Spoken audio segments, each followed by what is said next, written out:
ಧರ್ಮಗಳಲ್ಲಿ ಗುರುವಿನ ಸ್ಥಾನ ಬಹಳ ದೊಡ್ಡದು.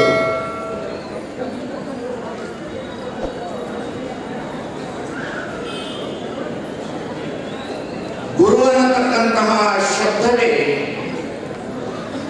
ಬಹಳ ದೀರ್ಘವಾದಂತಹ ಶಬ್ದ.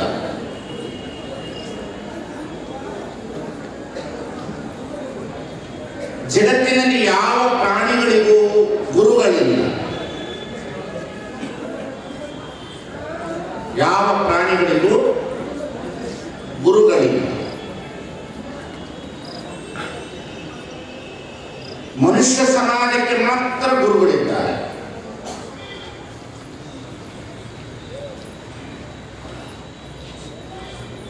ಮನುಷ್ಯ ಸಮಾಜದಲ್ಲಿ ಮಾತ್ರ ಗುರುವಿನ ಸ್ಥಾನವನ್ನು ಪಡೆದುಕೊಂಡಿರತಕ್ಕಂತಹ ಜೀವಗಳಿದೆ ಈ ಸಮಾಜದಲ್ಲಿ.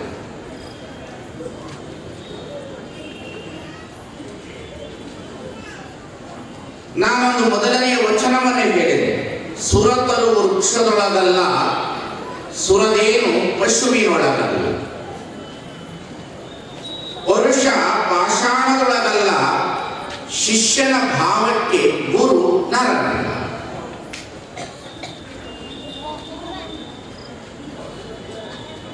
ಮಹಾದೇವಿ ತನ್ನ ಗುರುಗಳ ಮುಂದೆ ಬಂದು ಕುಳಿತುಕೊಂಡಿದ್ದಾಳೆ.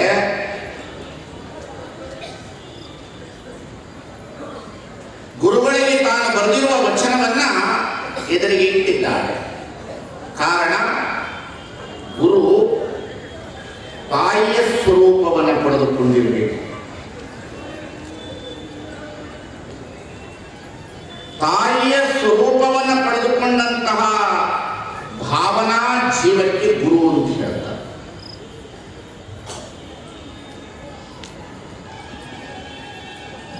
ಹಾಗಾಗಿ ಈ ಜಗತ್ತಿನಲ್ಲಿ ಮನುಷ್ಯ 3 ಜನರನ್ನ ಬಹಳ ಚೆನ್ನಾಗಿ ಇಟ್ಕೊಳ್ಬೇಕು. 3 ಜನ.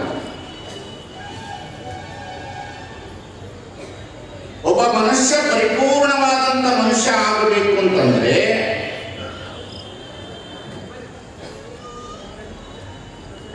ಹಿಂದೆ ಮಾತಾಡಬೇಕು. ಮನುಷ್ಯ ಪರಿಪೂರ್ಣನಾಗಬೇಕು ಅಂತಿದ್ರೆ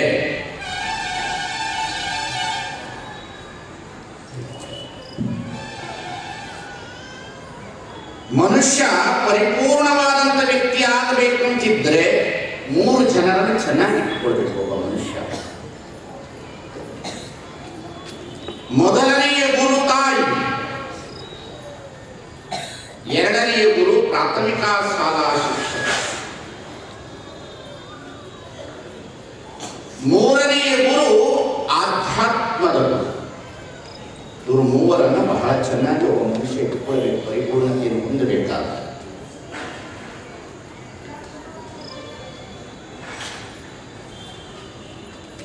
ಗುರುವಿನ ಸ್ಥಾನ ಬಹಳ ದೊಡ್ಡದು ಈ ಜಗತ್ತಿನಲ್ಲಿ.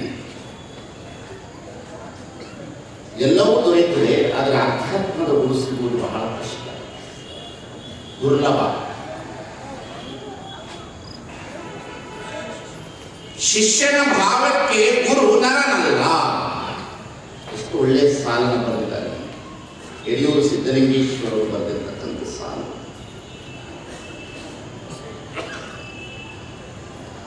ಶಿಷ್ಯನ ಭಾವಕ್ಕೆ ಗುರು ನರನಲ್ಲ. ಗುರುದೇವೋ ಮಹಾದೇವ.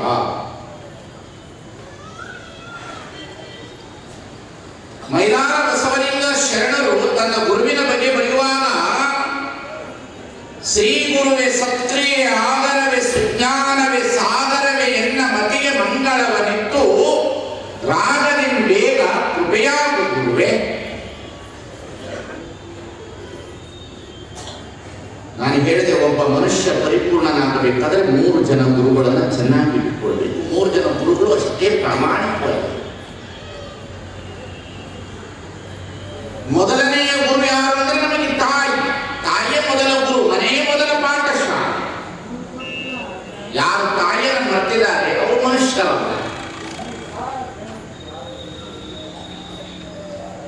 ತಾಯಿ ಮೊದಲನೆಯ ಗುರು. ತಾಯಿ ಮೊದಲನೆಯ ಗುರು. ಜಗತ್ತಿನಲ್ಲಿ ಎಲ್ಲರಿಗಿಂತ ಮೊಟ್ಟ ಮೊದಲನೆಯ ಗುರು ಯಾರಂದ್ರೆ ತಾಯಿ. ಲಾಲನೆ, ಪಾಲನೆ, ಪೋಷಣೆ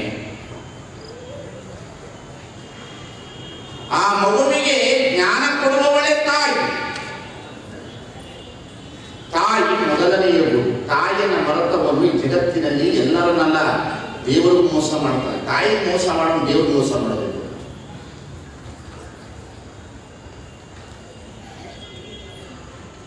ತಾಯಿ ಮೊದಲನೆಯ ಗುರು, ಎರಡನೆಯ ಗುರು ಪ್ರಾಥಮಿಕ ಶಾಲಾ ಶಿಕ್ಷಕ. ಈ ಯೂನಿವರ್ಸಿಟಿ ಶಿಕ್ಷಕರಲ್ಲ, UGC ತಗೊಳ್ಳೋರು. ಈ MSc MEd ಮಾಡಿದವರು ಶಿಕ್ಷಕರಲ್ಲ ಅಂತ ಹೇಳೋದಿಲ್ಲ, ಅವರು ಸಬ್ಜೆಕ್ಟ್ ವೈಸ್ ಶಿಕ್ಷಕರು. ಮಗು ತಾಯಿಯ ಗರ್ಭದಿಂದ ಹೊರಗಡೆ ಬಂದ ನಂತರ 4 ತುಂಬಿ 5ನೇ ವರ್ಷಕ್ಕೆ ಪಾದಾರ್ಪಣೆ ಮಾಡಿರತಕ್ಕಂಥ ಪ್ರಾಥಮಿಕ ಶಾಲಾ ಶಿಕ್ಷಕ ದೊಡ್ಡವು. ಇವನು ಎರಡನೆಯದು. ತನುವಿಗೆ ಸಂಸ್ಕಾರ ಕೊಡುವವಳು ತಾಯಿ, ಮನಕ್ಕೆ ಸಂಸ್ಕಾರವನ್ನು ಪೂರ್ಣತೆಯಿಂದ ಕೊಡ್ತಕ್ಕಂಥವನು ಪ್ರಾಥಮಿಕ ಶಾಲಾ ಶಿಕ್ಷಕ. ಆತ್ಮಕ್ಕೆ ಸಂಸ್ಕಾರವನ್ನು ಕೊಟ್ಟು ಈ ಆತ್ಮ ಎಲ್ಲಿಂದ ಬಂದಿದೆ, ಎಲ್ಲಿಗೆ ಹೋಗಬೇಕು ಅಂತ ಸೇರಿಸುವವನು ಆಧ್ಯಾತ್ಮದ ಗುರು. ಇವರು 3 ಬಹಳ ಮುಖ್ಯವಾದವರು. ಇವರು ಬಹಳ ಅತಿ ಅದ್ಭುತವಾದ ಗುರುಗಳಿವರು. ತಾಯಿ ಮೊದಲನೆಯ ಗುರು, ಎರಡನೆಯವನು ಪ್ರಾಥಮಿಕ ಶಾಲಾ ಶಿಕ್ಷಕ. ಯಾರಾದರೂ ಪ್ರಾಥಮಿಕ ಶಾಲಾ ಶಿಕ್ಷಕರಿದ್ರೆ ಅವರಿಗೆ ಒಂದು ದೊಡ್ಡ ನಮಸ್ಕಾರ. ಅವರಿಗೆ ದೊಡ್ಡ ನಮಸ್ಕಾರ. ಪ್ರಾಥಮಿಕ ಶಾಲಾ ಶಿಕ್ಷಕ. ನಾನು ಅದಕ್ಕೆ ಹೇಳ್ತೀನಿ, ಸರ್ಕಾರದವರಿಗೆ ಪ್ರಾಥಮಿಕ ಶಾಲಾ ಶಿಕ್ಷಕರಿಗೆ ಪೇಮೆಂಟ್ ಜಾಸ್ತಿ ಮಾಡಿ, ಕ್ವಾರ್ಟರ್ಸ್ ಕೊಡ್ರಿ, ಅವ್ರನ್ನ ಸಾಕ್ರಿ. ಯಾಕೆಂತಂದ್ರೆ ಕಾಲೇಜಿನವ್ರಿಗೆ ಕೊಡೋದು ದೊಡ್ಡ ಮಾತಲ್ಲ, ಅದು ಸಬ್ಜೆಕ್ಟ್ ವೈಸ್ ಏನು ಕೆಲಸ ಬೇಕು ಆ ಸಬ್ಜೆಕ್ಟ್ ಹೇಳ್ತಾರೆ. ಆದರೆ 5 ವರ್ಷದ ಮಗುವಿಗೆ ಅಕ್ಷರ ಜ್ಞಾನವನ್ನು ಕೊಟ್ಟು ಇಡೀ ಹಾಳೆಯಂತಿರುವಂತಹ ಮನಸ್ಸಿಗೆ ಬೋಧನೆ ಕೊಡುವ ಶಿಕ್ಷಕ ಇದ್ದಾನೆ, ಅವನು ಬಹಳ ದೊಡ್ಡ. ಪ್ರೈಮರಿ ಸ್ಕೂಲ್ ಟೀಚರ್ ಬಹಳ ದೊಡ್ಡವರು. ಕಾರಣ ಏನು ಅಂತ ಹೇಳಿದ್ರೆ, ಪ್ರಾಥಮಿಕ ಶಾಲಾ ಶಿಕ್ಷಕ ಯಾಕೆ ದೊಡ್ಡವರು, ಯಾವ ಕಾರಣಕ್ಕಾಗಿ ಆ ಗುರು ದೊಡ್ಡವರು? ಮನೆಯಿಂದ ಬಂದಂತಹ ಮಗುವಿಗೆ ಏನೂ ತಿಳಿಯೋದಿಲ್ಲ, ಅದು ಬಿಳಿ ಹಾಳೆ ಇದ್ದಂತೆ ಇರ್ತದೆ ಮಗು. ಆ ಬಿಳಿ ಹಾಳೆಯ ಹೃದಯಕ್ಕೆ ಏನು ಅವನು ಬರೀತಾನೆ ಅದೇ ಬರೀತದೆ, ಅದರ ಮೇಲೆ ಬರೀಲಿಕ್ಕೆ ಆಗೋದಿಲ್ಲ. ನೀವೆಲ್ಲರೂ ಬಹಳ ಚೆನ್ನಾಗಿ ಗಮನ ಇಡಬೇಕು. ಒಬ್ಬ ಡಾಕ್ಟರ್ ಕೆಟ್ಟ ಅಂತ ಹೇಳಿದ್ರೆ ಒಂದು ಪೇಷಂಟ್ ಸಾಯುವುದು.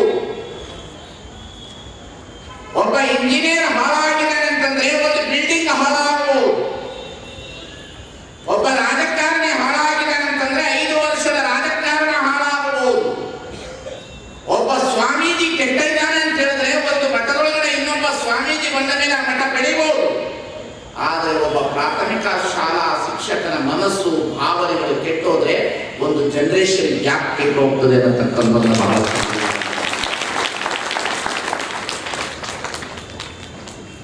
ಪ್ರಾಥಮಿಕ ಶಾಲಾ ಶಿಕ್ಷಕ ಈ ಜಗತ್ತಿನಲ್ಲಿ ಬಹಳ ಬಹಳ ಒಳ್ಳೆಯ ಕೆಲಸ ಮಾಡಬೇಕು.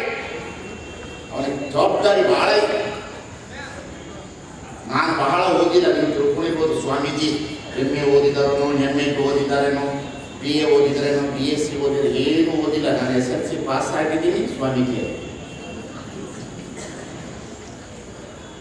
ಆದರೆ ನನಗೆ ಕಲಿಸಿರುವಂತಹ ಗುರುಗಳು ಬಹಳ ದೊಡ್ಡವರು, ಬಹಳ ದೊಡ್ಡವರು. ಪ್ರಾಥಮಿಕ ಶಾಲಾ ಶಿಕ್ಷಕರು ಎಷ್ಟು ಚೆನ್ನಾಗಿ ಕಲಿಸ್ತಿದ್ರು ಅಂತಂದ್ರೆ, ನಮ್ಮ ಟೀಚರ್ಸ್ಗಳು ಅಷ್ಟು ಅತಿ ಅದ್ಭುತವಾಗಿ ಅವ್ರು ಏನು ಹೇಳ್ತಿದ್ರು ನಮಗೆ ಅಂತಂದ್ರೆ, ಅವ್ರು ಏನು ಹೇಳ್ತಿದ್ರೆ, ನೀವು ಜಗತ್ತಿನ ಸಂಪತ್ತು ಅಂತ. ನಮ್ಮ ಟೀಚರ್ ಒಬ್ಬರು ಒಂದು ಬೈಬಲಿನ ಮಾತು ಹೇಳಿದ್ರು, ಬಹಳ ದೊಡ್ಡ ಮಾತು ಹೇಳಿದ್ರು. ಜೀಸಸ್ ಹೇಳಿದ ಮಾತನ್ನ ಆ ತಾಯಿ ಹೇಳ್ತಿದ್ರು ನಮಗೆ, ನೀವು ಜಗತ್ತಿಗೆ ಉಪ್ಪಾಗಿದ್ದೀರಿ. ಎಷ್ಟು ಒಳ್ಳೆ ಮಾತು. ನೀವು ಜಗತ್ತಿಗೆ ಉಪ್ಪಾಗಿದ್ದೀರಿ. ಜಗತ್ತಿನಲ್ಲಿ ಎಲ್ಲ ಪದಾರ್ಥಗಳಿಗಿಂತ ದೊಡ್ಡ ಪದಾರ್ಥದ ಕಿಮ್ಮತ್ತು ಯಾವುದು ಅಂದ್ರೆ ಉಪ್ಪು. ಈ ಜಗತ್ತಿನಲ್ಲಿ ಉಪ್ಪು ಆಹಾರಕ್ಕೆ ಎಷ್ಟು ಮುಖ್ಯವಾಗಿ ಪರಿಗಣಿಸುತ್ತದೋ, ಎಲ್ಲ ಪದಾರ್ಥಗಳಿಗೆ ರುಚಿ ಬರಬೇಕಾದ್ರೆ ಉಪ್ಪು ಇದ್ದರೆ ಮಾತ್ರ ಪದಾರ್ಥ ರುಚಿ ಬರ್ತದೆ. ಹಾಗೆ ಸಮಾಜದಲ್ಲಿ ನೀವು ಉಪ್ಪಾಗಿದ್ದೀರಿ. ಆ ಮಾತು ಬೈಬಲಿನಲ್ಲಿ ಜೀಸಸ್ ಹೇಳೋದು ಮಾತು. ನೀವು ಜಗತ್ತಿಗೆ ಉಪ್ಪಾಗಿ ಗುರುವಾಗಿರಿ. ಗುರುವಾದವರು ಈ ಜಗತ್ತಿನಲ್ಲಿ ಮಕ್ಕಳನ್ನು ತಿದ್ದುವ ಕೆಲಸ ಕಾರ್ಯ. ಮೊದಲನೆಯ ಗುರು ತಾಯಿ, ಎರಡನೆಯ ಗುರು ಪ್ರಾಥಮಿಕ ಶಾಲಾ ಶಿಕ್ಷಕ. ತನುವನ್ನ ಪೋಷಣೆ ಮಾಡುವವಳು ತಾಯಿ, ಮನಕ್ಕೆ ಸಂಸ್ಕಾರವನ್ನು ಕೊಡುವ ಅವನೇ ಪ್ರಾಥಮಿಕ ಶಾಲಾ ಶಿಕ್ಷಕ. ಏನು ಕೊಡ್ತಾನೆ ಅದೇ ಗಟ್ಟಿ, ಅದು ನನ್ನ ತೀರ್ಮಾನ. ಅವನಷ್ಟು ಗಟ್ಟಿ ಏನು ಕೊಡೋದಿಲ್ಲ. ನಮ್ಮ ಶಿಕ್ಷಕರು ಹೇಗಿರ್ಬೇಕು ಅಂತಂದ್ರೆ, ನಿಮ್ಮನ್ನು ನೋಡಿದ್ರೆ ನಾವು ಕೈ ಮುಗಿಯಾಗಿರ್ಬೇಕು, ಹಾಗಿರ್ಬೇಕು ಶಿಕ್ಷಕರು. ಅದರಲ್ಲೂ ಪ್ರಾಥಮಿಕ ಶಾಲಾ ಶಿಕ್ಷಕರು ಮಕ್ಕಳ ಮೇಲೆ ಬಹಳ ಪರಿಣಾಮ ಬೀರ್ತದೆ. ನಿಮ್ಮ ನಡೆ ನುಡಿಗಳು ಅವರ ಮೇಲೆ ಬಹಳ ಪರಿಣಾಮ ಬೀರ್ತದೆ. ನೀವು ಶಾಲೆ ಒಳಗಡೆ ಹೇಗಿರ್ಬೇಕು ಅಂತಂದ್ರೆ, ದೇವರನ್ನು ಮೀರಿಸಿರುವಂತಹ ಭಾವನೆಗಳನ್ನು ಒಳಗೊಂಡಿರ್ತಕ್ಕಂಥ ಶಿಕ್ಷಕ. ಏನು ಮಾಡೋದು? ಗುರು ಬ್ರಹ್ಮ, ಗುರು ವಿಷ್ಣು, ಗುರು ಮಹೇಶ್ವರ ಅಂತ ಬಸವ ಋಷಿ ಮುನಿಗಳು ಬರೆದರು. ಇವತ್ತಿನ ಎಲ್ಲ ಶಿಕ್ಷಕರನ್ನು ತೋರಿಸೋದಿಲ್ಲ. ಇವತ್ತಿನ ಶಿಕ್ಷಕರು ಮಾಣಿಕ್ಚಂದ ಗುರು, ಆರಣ್ಯ ವಿಷ್ಣು, ಅಭೇಯ ಪೇಯ ಮಹೇಶ್ವರ. ಡಾಕ್ಟರ್ ರಾಧಾಕೃಷ್ಣ ಸರ್ವಪಲ್ಲಿ ಈ ಜಗತ್ತಿನಲ್ಲಿ ಅತಿ ದೊಡ್ಡ ಶಿಕ್ಷಕ. ಡಾಕ್ಟರ್ ಅಬ್ದುಲ್ ಕಲಾಂ ನೆನೆಸ್ಬೇಕ್ರಿ.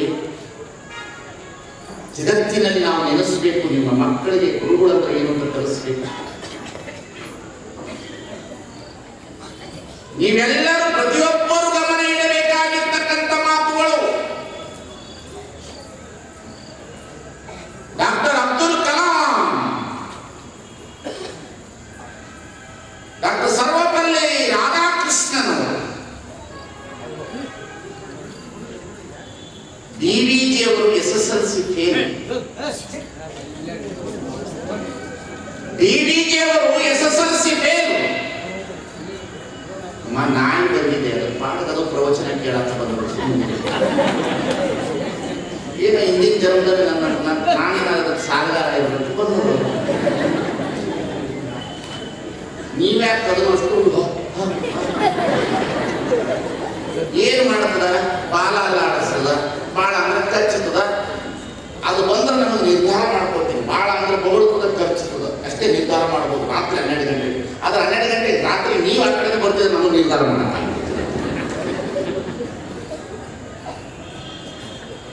ಒಂದು ನಾಯನ ನಿರ್ಧಾರ ಮಾಡ್ಬೋದು ನಾವು, ಇದು ಇಷ್ಟೇ ಮಾಡ್ತದಂತ. ಅದು ಮನುಷ್ಯನ ನಿರ್ಧಾರ ಮಾಡಲಿಲ್ಲ.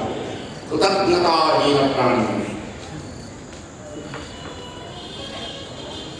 ಡಾಕ್ಟರ್ ಸರ್ವಪಲ್ಲಿ ರಾಧಾಕೃಷ್ಣನ್ ಅವರು ಎಷ್ಟು ದೊಡ್ಡವರು, APJ ಅಬ್ದುಲ್ ಕಲಾಂ ಎಷ್ಟು ದೊಡ್ಡವರು, DV ಗುಂಡಪ್ಪನವರು SSLC ಫೇಲು. ಅವರ ಮಂಕುತಿಮ್ಮನ ಕಟ್ಟ ಹೇಳಲಾರದವರು ಯಾರು ಇಲ್ಲ.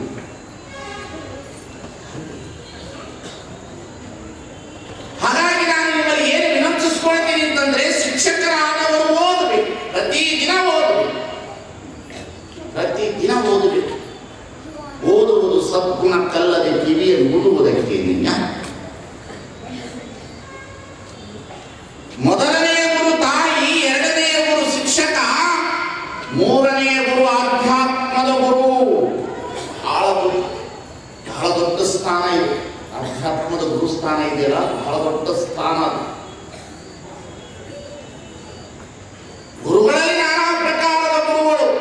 ಮಠಾಧಿಪತಿಗಳು ಬೇರೆ, ಪೀಠಾಧಿಪತಿಗಳು ಬೇರೆ, ಜಗದ್ಗುರುಗಳು ಬೇರೆ, ಪರಂಪರೆಯ ಗುರುಗಳು ಬೇರೆ, ಜಾತಿ ಗುರುಗಳು ಬೇರೆ, ಮನೆ ಗುರುಗಳು ಬೇರೆ, ಮನೆ ಒಳಗಿನ ಗುರುಗಳು ಬೇರೆ, ಮನೆ ಹೊರಗಿನ ಗುರುಗಳು ಬೇರೆ. ಗುರು ಯಾರು ಅಂತ ಹೇಳಿದ್ರೆ, ಗುರು ನಿನ್ನ ಅರಿವಿನ ಒಳಗಡೆ ಬಂದು ನಿನ್ನ ಸ್ವರೂಪದ ಜ್ಞಾನವನ್ನು ಹೆಚ್ಚಿಸಬೇಕು. ಅವನು ಗುರು.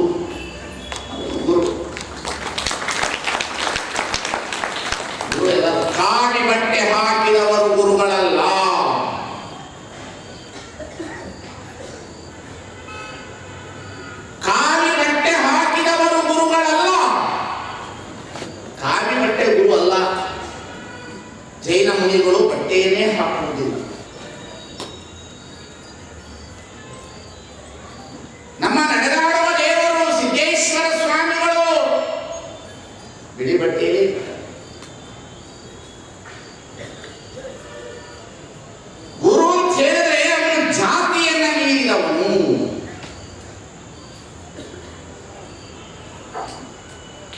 ಮನುಷ್ಯತ್ವವುಳ್ಳವನು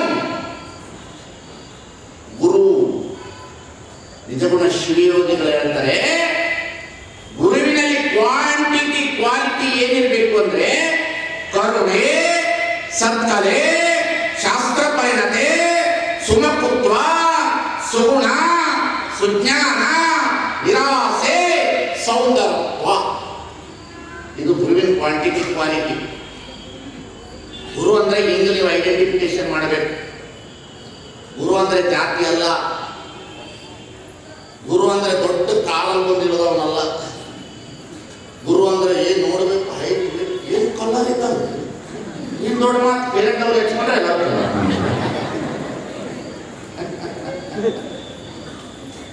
ಗುರು ಅಂತ ಹೇಳಿದ್ರೆ ಅದು ಅಲಂಕಾರ ಪ್ರಿಯವಾದ ವಸ್ತು ಅಲ್ಲ.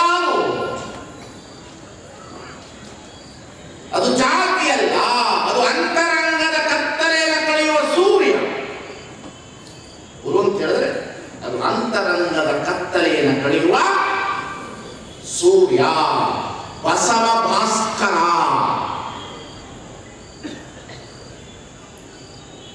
ಹಾಗಾಗಿ ನಾವುಗಳೆಲ್ಲರೂ ಸಹ ಆಯ್ಕೆ ಮಾಡುವಾಗ ಗುರುಗಳನ್ನು ಚೆನ್ನಾಗಿ ಆಯ್ಕೆ ಮಾಡಿಕೊಳ್ಬೇಕು. ಕಂಡವ್ರನ್ನ ಗುರು ಅನ್ನಬಾರ್ದು.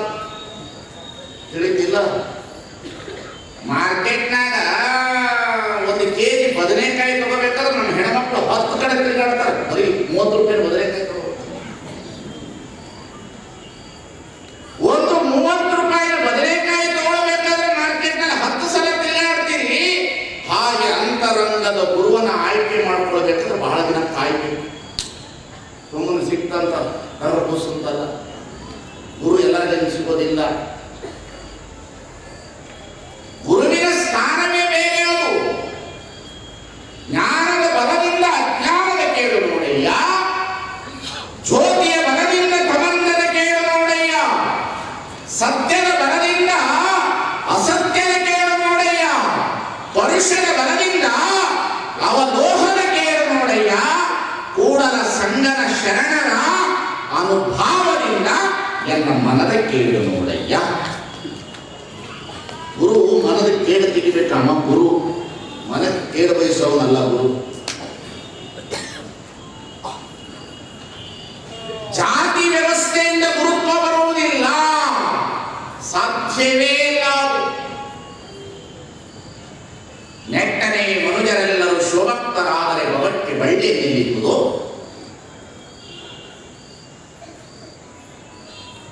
ಗುರು ಅಂತ ಹೇಳಿದ್ರೆ ಬಹಳ ದೊಡ್ಡ ಸ್ಥಾನ ಭಾರತದೊಳಗಡೆ. ವ್ಯಾಸ ಮಹರ್ಷಿಗಳು, ವಾಲ್ಮೀಕಿ, ಶಂಕರ, ಮಾಧ್ವ, ರಾಮಾನುಜಾಚಾರ್ಯ, ಬಸವಣ್ಣ, ಸ್ವಾಮಿ ವಿವೇಕಾನಂದ, ಸಿದ್ಧಾರೂಢ, ಚೈತನ್ಯ ಮಹಾಪ್ರಭುಗಳು ಎಂತೆಂಥವರಾಗಿ ಹೋಗಿದ್ದಾರೆ ಈ ದೇಶದೊಳಗಡೆ. ಎಂತೆಂಥವರಾಗಿ ಹೋಗಿದ್ದಾರೆ. ನಮಗೆ ನೋಡುವ ಕಣ್ಣಿಲ್ಲ. ಗುರುಗಳು ಅಂತಂದ್ರೆ ಕಾಲು ಬೆಟ್ಟ ಹಾಕಿದವರಲ್ಲ. ಗುರುಗಳ ಸ್ಥಾನ ಬಹಳ ದೊಡ್ಡ ಸ್ಥಾನ. ಸುಮ್ಮನೆ ನಾನು ಗುರು ಯಾವ ನಾನು ಮನೆ ಗುರು ಎದಕ್ಕ ಭಿನ್ನ ತಿಳಿಸಕ್ಕ.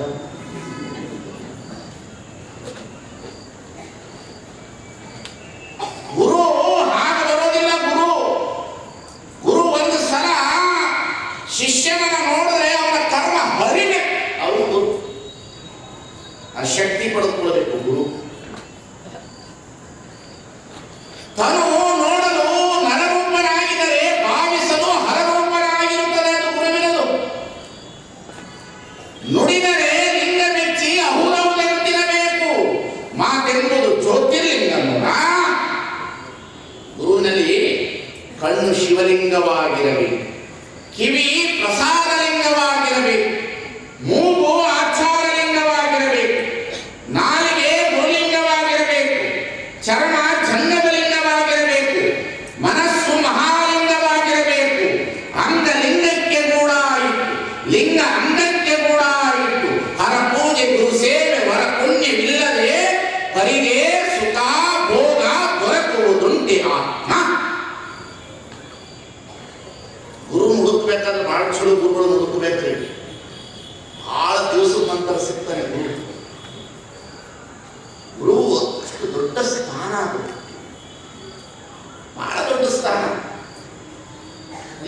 ಮಾತು. ಬೆಳಗಾಯಿತು ಅಂತಂದ್ರೆ ಕಾಗೆ ಹಾಕ್ಬಿಟ್ಟು ಮುಗಿದೈತೆ, ಗುರು ತಲೆ ಬೋಳಿಸ್ಬಿಟ್ಟು ಕುಂಡ್ರಶಕ್ತಿ. ಗುರು ಹಾಗೆ ದೊರಕುವನಲ್ಲ ಅವನು. ಹಾಗೆ ದೊರಕುವ ಗುರು ಬಹಳ ದೂರ, ಎಲ್ಲೋ ಒಬ್ಬೊಬ್ಬ ಗುರು ಆ ರೀತಿಯಲ್ಲಿ ಹುಟ್ಟಿ ಬರ್ತಾ ಇರ್ತಾರೆ. ಹಾಗಾಗಿ ಮಹಾದೇವಿಯನ್ನ ಗುರುಗಳು ಯಾವಾಗ ಗುರುಗಳು ತನ್ನ ಹಸ್ತವನ್ನ ಮಸ್ತಕದ ಮೇಲೆ ಇಟ್ಟರು, ಗುರುಲಿಂಗ ದೇವರು ತನ್ನ ಹಸ್ತವನ್ನು ತಂದು ಎನ್ನ ಮಸ್ತಕದ ಮೇಲೆ ಇರಿಸಿದಾದರೆ ಎನ್ನ ಭವನ್ನಾಸ್ತ್ಯ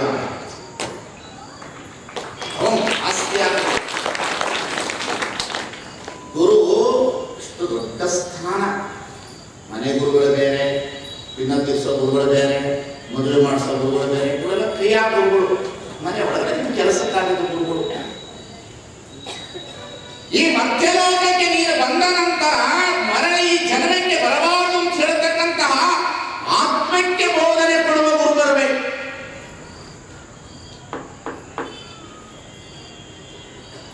ಆತ್ಮನ ಕತ್ತಲೆಯನ್ನು ತೆಗೆಯುವ ಗುರು ಬರಬೇಕು. ಅವನು ಗುರು. ಆತ್ಮಕ್ಕೆ ಸಂಸ್ಕಾರ ಕೊಡಬೇಕು. ಈ ಆತ್ಮ ಎಲ್ಲಿಂದ ಬಂತು, ಯಾವ ಕಾರಣಕ್ಕಾಗಿ ಬಂತು,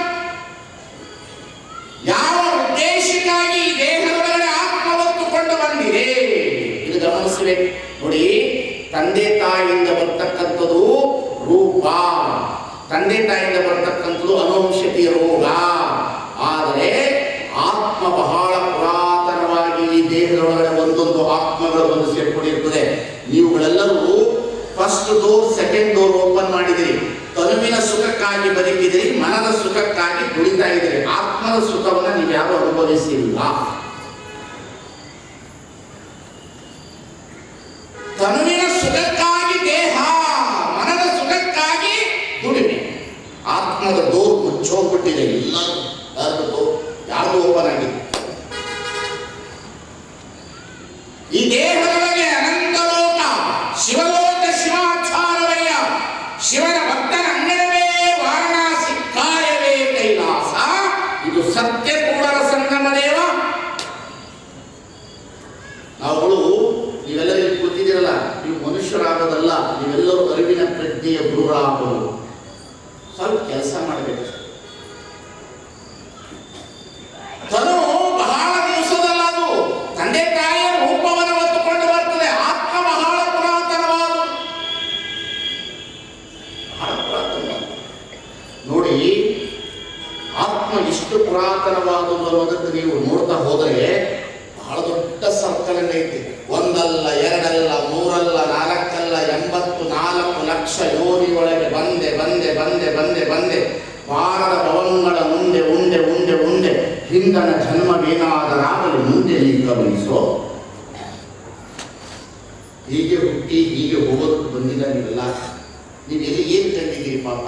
ಮದುವೆ ಮಾಡ್ಕೊಳ್ಳೋದು, ಒಂದಿಷ್ಟು ಮಕ್ಕಳು ಹಿಡಿಯೋದು, ಒಂದಿಷ್ಟು ಮನೆ ಕಟ್ಟೋದು, ಒಂದಿಷ್ಟು ಶಾಲೆಗೆ ಹೋಗೋದು, ಒಂದಿಷ್ಟು ಊಟ ಮಾಡೋದು, ದೇಹದ ಸುಖ, ಮನಸ್ಸಿನ ದುಡಿಮೆ. ಎಲ್ಲಿಯವರೆಗೆ ಈ ತೋರುವ ಶರೀರ ಇದೆಯಲ್ಲ, ಈ ತೋರುವ ಶರೀರ ತನು, ಒಳಗಿರುವ ಮನ, ಅದರೊಳಗಡೆ ಇರುವ ಒಂದು ಆತ್ಮ ಶರೀರ ಅಂತಕ್ಕಂಥದ್ದು ಇದೆ.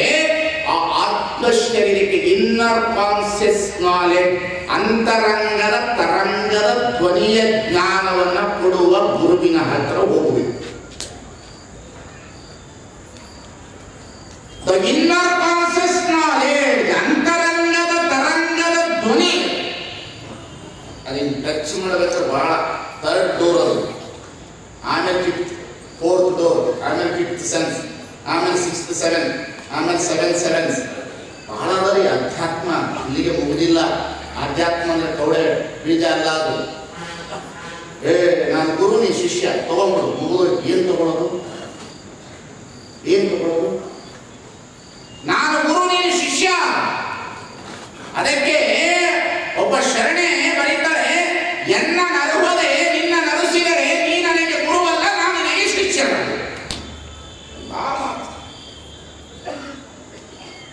ಗುರುವಾದ ಒಂದು ಶಿಷ್ಯನನ್ನು ಹೇಗೆ ಬದಲಾವಣೆ ಮಾಡಬೇಕು ಅಂತಂದ್ರೆ, ಪರುಷ ಮುಟ್ಟಿದರೆ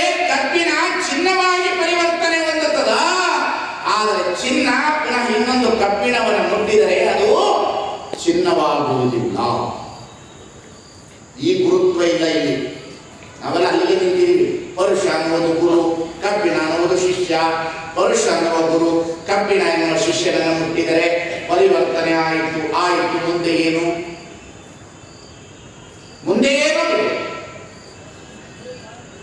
ಏನದು ಮುಂದೆ? ಪರುಷ ಕಬ್ಬಿಣವನ್ನು ಮುಟ್ಟಿದರೆ ಚಿನ್ನ ಆಗುವುದಲ್ಲ, ಜ್ಯೋತಿ ಮುಟ್ಟಿ ಜ್ಯೋತಿ ಆಗಿರುವುದು ನೋಡ. ಗುರು ಶಿಷ್ಯರ ಸಂಬಂಧವ ಏನೆಂದನೆಯ? ಗುರು ಶಿಷ್ಯರ ಸಂಬಂಧವ ಏನೆಂದನೆಯ? ಪ್ರಣತೆ ಇದೆ, ಭಕ್ತಿ ಇದೆ, ಜ್ಯೋತಿ ಬೆಳಗುವಡೆ ತೈಲವಿಲ್ಲದೆ ಪ್ರವೇಕಾನೆಯಲ್ಲಿರುವುದು. ಗುರುವು ಇದೆ, ಶಿಷ್ಯನು ಇದ್ದಾನೆ. ಗುರು ಶಿಷ್ಯರ ಸಂಬಂಧವ ಏನೆಂಬೆನೆಯ? ನನ್ನ ಕಡೆ ಗಮನ ಕೊಡಿ ಅಷ್ಟೇ. ಗುರು ಶಿಷ್ಯರ ಸಂಬಂಧವ ಏನೆಂಬೆನೆಯ? ಮನುಷ್ಯ ಒಂದೇ ಸಲ ಹುಟ್ಟಿ ಬರೋದು. ಅವಾಗ ಅಪ್ಲಿಕೇಶನ್ ಹಾಕಕ್ಕಾಗಲ್ಲ. ಮನುಷ್ಯ ಜನ್ಮ ಒಂದೇ ಸಲ, ಪುನಃ ಹುಟ್ಟಿ ಬರುವಂತದಲ್ಲ ಅದು. ಹಾಗಾಗಿ ಶರೀರದಲ್ಲಿ ತಂದೆ ತಾಯಿಗಳು ಸಂಸ್ಕಾರವನ್ನು ಕೊಡ್ತಾರೆ. ಪ್ರಾಥಮಿಕ ಶಾಲಾ ಶಿಕ್ಷಕ ನಿನ್ನ ಮನಸ್ಸಿಗೆ ಬೇಕಾಗಿರ್ತಕ್ಕಂತಹ ಬದುಕಿಗೆ ಜ್ಞಾನ ಕೊಡ್ತಾನೆ. ಆದರೆ ಆತ್ಮಕ್ಕೆ ಶಿಕ್ಷಣವನ್ನು ಪಡೆದುಕೊಂಡೇ ಮನುಷ್ಯ ಹೋಗಬೇಕು. ನಮ್ಮ ಗುರುಗಳು ಬಹಳ ದೊಡ್ಡವರು, ಬಹಳ ದೊಡ್ಡ ಗುರುಗಳು. ಇವತ್ತು ನಾನು ಇಲ್ಲಿ ಕುಳಿತು ಮಾತನಾಡ್ತಾ ಇದ್ದೀನಿ ಅಂತಂದ್ರೆ ನಾನು ಶರೀರದಿಂದ ಮಾತನಾಡ್ತಾ ಇಲ್ಲ, ಮನಸ್ಸಿನಿಂದ ಮಾತನಾಡ್ತಿಲ್ಲ, ಆತ್ಮದಿಂದ ಆತ್ಮದ ಕಡೆಗೆ ಮಾತನಾಡ್ತಾ ಇದ್ದೇನೆ.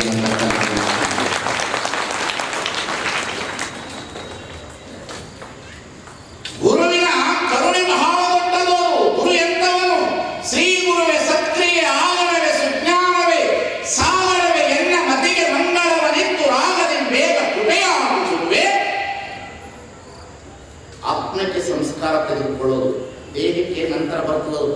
ಆತ್ಮ ಕ್ಲಿಯರ್ ಆಯಿತು, ಮನಸ್ಸು ಮತ್ತು ದೇಹ ಕ್ಲಿಯರ್ ಆಗ್ತದೆ. ಆತ್ಮ ಕ್ಲಿಯರ್ ಆಗಬೇಕು, ಭಾವ ಶರೀರ ಬಹಳ ಚೆನ್ನಾಗಿ ಕ್ಲಿಯರ್ ಆಗಬೇಕು. ಭಾವನೆ ಇದ್ದಂತೆ ಜೀವನ. ಮನಸ್ಸು ವಿಕಾಸ, ಅದು ಮನಸ್ಸು ಎಂದು ನಿಲ್ಲೋದಿಲ್ಲ. ಮನಸ್ಸು ಚಂಚಲನೆ, ಮನಸ್ಸು ಚಂಚಲವಾದುದು, ಅದು ನಿಲ್ಲೋದಿಲ್ಲ. ಮನಸ್ಸು ದೇಹ ಇಂದ್ರಿಯಗಳಿಂದ ಕೂಡಿದೆ, ದೇಹ ಇಂದ್ರಿಯಗಳಿಂದ ಕೂಡಿದೆ. ಪ್ರಾಣ ಮನ ಬುದ್ಧಿ ಚಿತ್ತ ಅಹಂಕಾರದಿಂದ ಕೂಡಿದೆ. ಭಾವ ನಿರ್ಲಿಪ್ತದಿಂದ ಕೂಡಿಕೊಂಡಿದೆ. ಭಾವ ಶರೀರ ಬಹಳ ನಿರ್ಲಿಪ್ತ, ಅದು ಮಾತಾಡಕ್ಕೋಗಲ್ಲ, ಸುಮ್ಮನೆ ಇರ್ತದದು, ಅದರ ಬಾಳಗದೆ ಇರ್ತದದು, ಅದು ಟಚ್ ಮಾಡಲ್ಲ. ಬಾಳಗದ ಹೇಳ್ತಾರೆ ನನಗೆ ಆತ್ಮ ಸಾಕ್ಷಾತ್ಕಾರ ಆಗಿದೆ. ಆತ್ಮ ಸಾಕ್ಷಾತ್ಕಾರ ಆಗೋದಿಲ್ಲ. ಆತ್ಮ ಪರಮಾನಂದವನ್ನು ಹೊಂದಬೇಕು. ಆತ್ಮ ಪರಮಾತ್ಮ ಆಗೋದಿಲ್ಲ. ಆತ್ಮ ಪರಮಾನಂದವನ್ನು ಅನುಭವಿಸಬೇಕು. ಆತ್ಮ ಪರಮಾತ್ಮ ಆಯ್ತು ಅಂದ್ರೆ ಪರಮಾತ್ಮನೇನು ಕೆಲಸ ಇಲ್ಲಿ? ಆತ್ಮ ಪರಮಾತ್ಮ ಆಗುವುದಿಲ್ಲ. ಆತ್ಮ ಪರಮಾನಂದದ ಅನುಭವವನ್ನು ಅನುಭವಿಸಬೇಕು. ಅದಕ್ಕೆ ಭಾವನೆ. ನಾನೆಲ್ಲರಿಗೂ ಇವತ್ತಿನ ಸಬ್ಜೆಕ್ಟ್ ಇದೆಯಲ್ಲ ಬಹಳ ಸ್ವಲ್ಪ ಟಫ್ ಸಬ್ಜೆಕ್ಟ್ ಇದೆ, ಬೇಗ ಅರ್ಥ ಆಗೋದಿಲ್ಲ ನಿಮಗೆ. ಯಾಕಂದ್ರೆ ನೀವುಗಳು ಏನಪ್ಪ ನಾನು ದಿವಸ ಒಂದೊಂದು ಸಬ್ಜೆಕ್ಟ್ ಬೇರೆ ಯಾಕೆ ಹೇಳ್ತಾ ಇದ್ದೀನಿ ಅಂದ್ರೆ, ಈ ಸಮಾಜದಲ್ಲಿ ನೀವೆಲ್ಲರೂ ಒಳ್ಳೆ ರೀತಿಯಲ್ಲಿ ಹುಟ್ಟಿ ಬಂದಿದ್ದೀರಿ. ನೀವು ಸುಮ್ಮನೆ ಒಂದಿಷ್ಟು ಧ್ಯಾನ, ಪೂಜೆ, ಯೋಗದ ಕಡೆಗೆ ಬರಲಿಲ್ಲ ಅಂತಂದ್ರೆ ನಿಮಗೆಲ್ಲರಿಗೂ ಕಷ್ಟ ಇದ್ದಿದೆ. ನಿಮಗೆಲ್ಲರಿಗೂ ಕಷ್ಟ. ಮಹಾದೇವಿ ಸಣ್ಣ ವಯಸ್ಸಿನವಳು ಶ್ರೀಗುರು ಮಸ್ತಕದ ಮೇಲೆ ಹಸ್ತವನ್ನು ಇಟ್ಟು ಲಿಂಗವನ್ನು ಕರುಣಿಸಿದ ಕೂಡಲೇ ವಚನವನ್ನು ಬರೆದಳು. ನರ ಜನ್ಮವ ತೊಡೆದು ಹರಜನ್ಮವ ಮಾಡಿದ ಗುರುವೇ, ಭವಬಂಧನವ ಬಿಡಿಸಿ ಪರಮ ಸುಖವ ತೋರಿದ ಗುರುವೇ, ಭವಿ ಎಂಬುದನ್ನು ತೊಡೆದು ಭಕ್ತರೆಂದೆನಿಸಿದ ಗುರುವೇ, ಚೆನ್ನಮಲ್ಲಿಕಾರ್ಜುನನ ತಂದೆನ್ನ ಕೈವಶಕ್ಕೆ ಕೊಟ್ಟ ಗುರುವೆ, ನಿಮಗೆ ಶರಣು ಶರಣಾರ್ಥಿ. ಶರೀರಕ್ಕೆ ಬೋಧನೆ ಬೇಕಾದಷ್ಟು ಜನ ಕೊಡ್ತಾ ಇದ್ದಾರೆ, ಮನಸ್ಸಿಗೆ ಬೇಕಾದಷ್ಟು ಪುಸ್ತಕಗಳಿವೆ, ಧ್ಯಾನಗಳಿವೆ. ಮನಸ್ಸನ್ನು ಏಕಾಗ್ರತೆ ಮಾಡ್ತೀವಿ. ಮನಸ್ಸನ್ನು ಯಾರ ಕೈಯಲ್ಲಿ ಉಳಿಸಲಿಕ್ಕಾಗೋದಿಲ್ಲ. ಮನಸ್ಸನ್ನು ಸಂಯಮದಿಂದ ಕಾಪಾಡಿಕೊಳ್ಳಬೇಕು. ಮನಸ್ಸನ್ನ ಯಾರ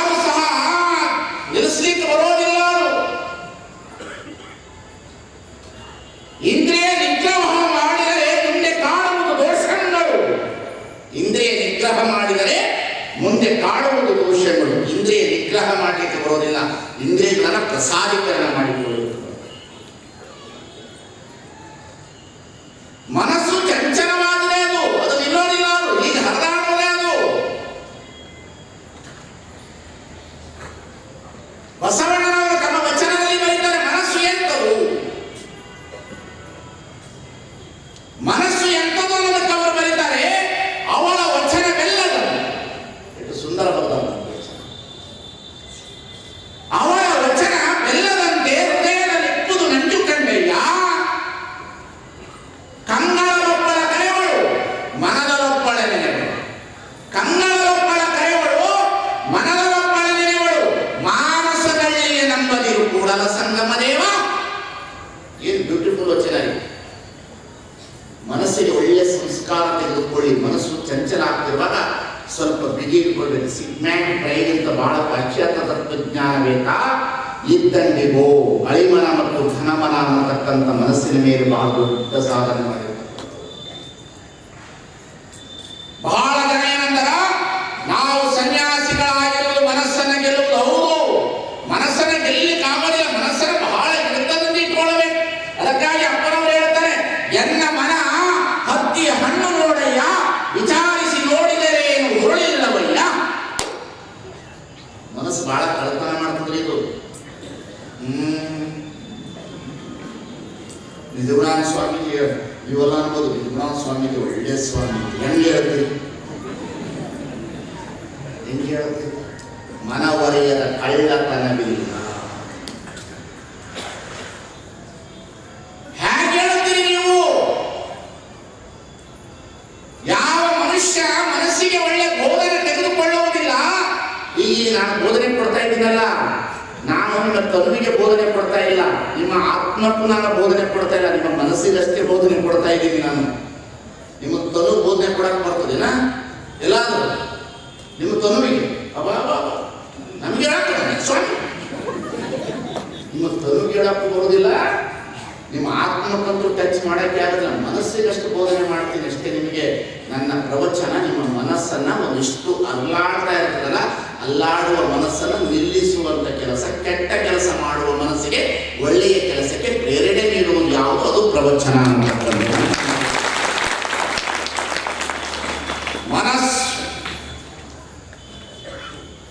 ಮನಸ್ಸಿಗೆ ಒಳ್ಳೆಯದನ್ನೇ ತೋರಿಸಬೇಕು ನೀವು. ಅದು ಹಾಗಲ್ಲ, ಅವಳ ವಚನವೆಲ್ಲದಂತೆ ಹೃದಯದಲ್ಲಿಪ್ಪುದು ನಂಜು ಕಂಡಯ್ಯ. ಈ ಮೊಬೈಲ್ ವ್ಯಾಪಾರ ಮಾಡಿದೆ, ಮೊಬೈಲ್ ತೆಗೆದಾಗ ಹೋಗಿ ಇನ್ನು ಸೌಂಡ್ ನನಗೆ ಕಿವಿ ಬಿಡ, ನಂದು ಬಹಳ ಸೂಕ್ಷ್ಮ ಕಿವಿ ಕಣ್ಣು. ಅವಳ ವಚನವೆಲ್ಲದಂತೆ. ಇವತ್ತರೆ ನಿಮ್ಮ ಮನಸ್ಸನ್ನು ಬಹಳ ಬಹಳ ಬಹಳ ಚೆನ್ನಾಗಿಟ್ಟುಕೊಳ್ಬೇಕು. ಮನಸ್ಸು ಬಹಳ ಚೆನ್ನಾಗಿರ್ಬೇಕು ಮನುಷ್ಯ, ಮನಸ್ಸು ಬಹಳ ಚೆನ್ನಾಗಿರ್ಬೇಕು. ಮನಸ್ಸು ಮಹಾದೇವ ಆಗಬೇಕಂತ ಮನಸ್ಸು. ಒಳ್ಳೆ ಪುಸ್ತಕಗಳನ್ನು ಓದ್ರಿ. ಧ್ಯಾನಕ್ಕೆ ಕೊಡ್ತಾಗ ಮನಸ್ಸು ಏಕಾಗ್ರತೆ ಮಾಡಲಿಕ್ಕೆ ನಿಮ್ಮನ್ನು ಬಿಡೋದಿಲ್ಲ, ಅದು ಅಷ್ಟು ಬೇಗ ಬಿಡೋದಿಲ್ಲ. ನಾನು ಧ್ಯಾನಕ್ಕೆ ಕುಂತಿದ್ದೀನಿ, ನಾನು ಪರಮಾತ್ಮನನ್ನು ಕಂಡಿದ್ದೀನಿ, ಇದೆಲ್ಲ ಬುರುಬುಸ್ಸು ಅಲ್ಲ, ಬುರುಬುಸ್ಸು. ಮನಸ್ಸು ನಿಲ್ಲಬೇಕಾದ್ರೆ ಬಹಳ ಅತಿ ಅದ್ಭುತ. ಅದಕ್ಕಾಗಿ ಬಸವಣ್ಣ ಹೇಳಿದರು, ಹಾವಿನ ಡೊಂಕು ಮುತ್ತಕ್ಕೆ ಸಸಿನ, ನದಿಯ ಡೊಂಕು ಸಮುದ್ರಕ್ಕೆ ಸಸಿನ, ನಮ್ಮ ಕೂಡಲ ಸಂಗನ ಶರಣರ ಡೊಂಕು ಲಿಂಗಕ್ಕೆ ಸಸಿನ.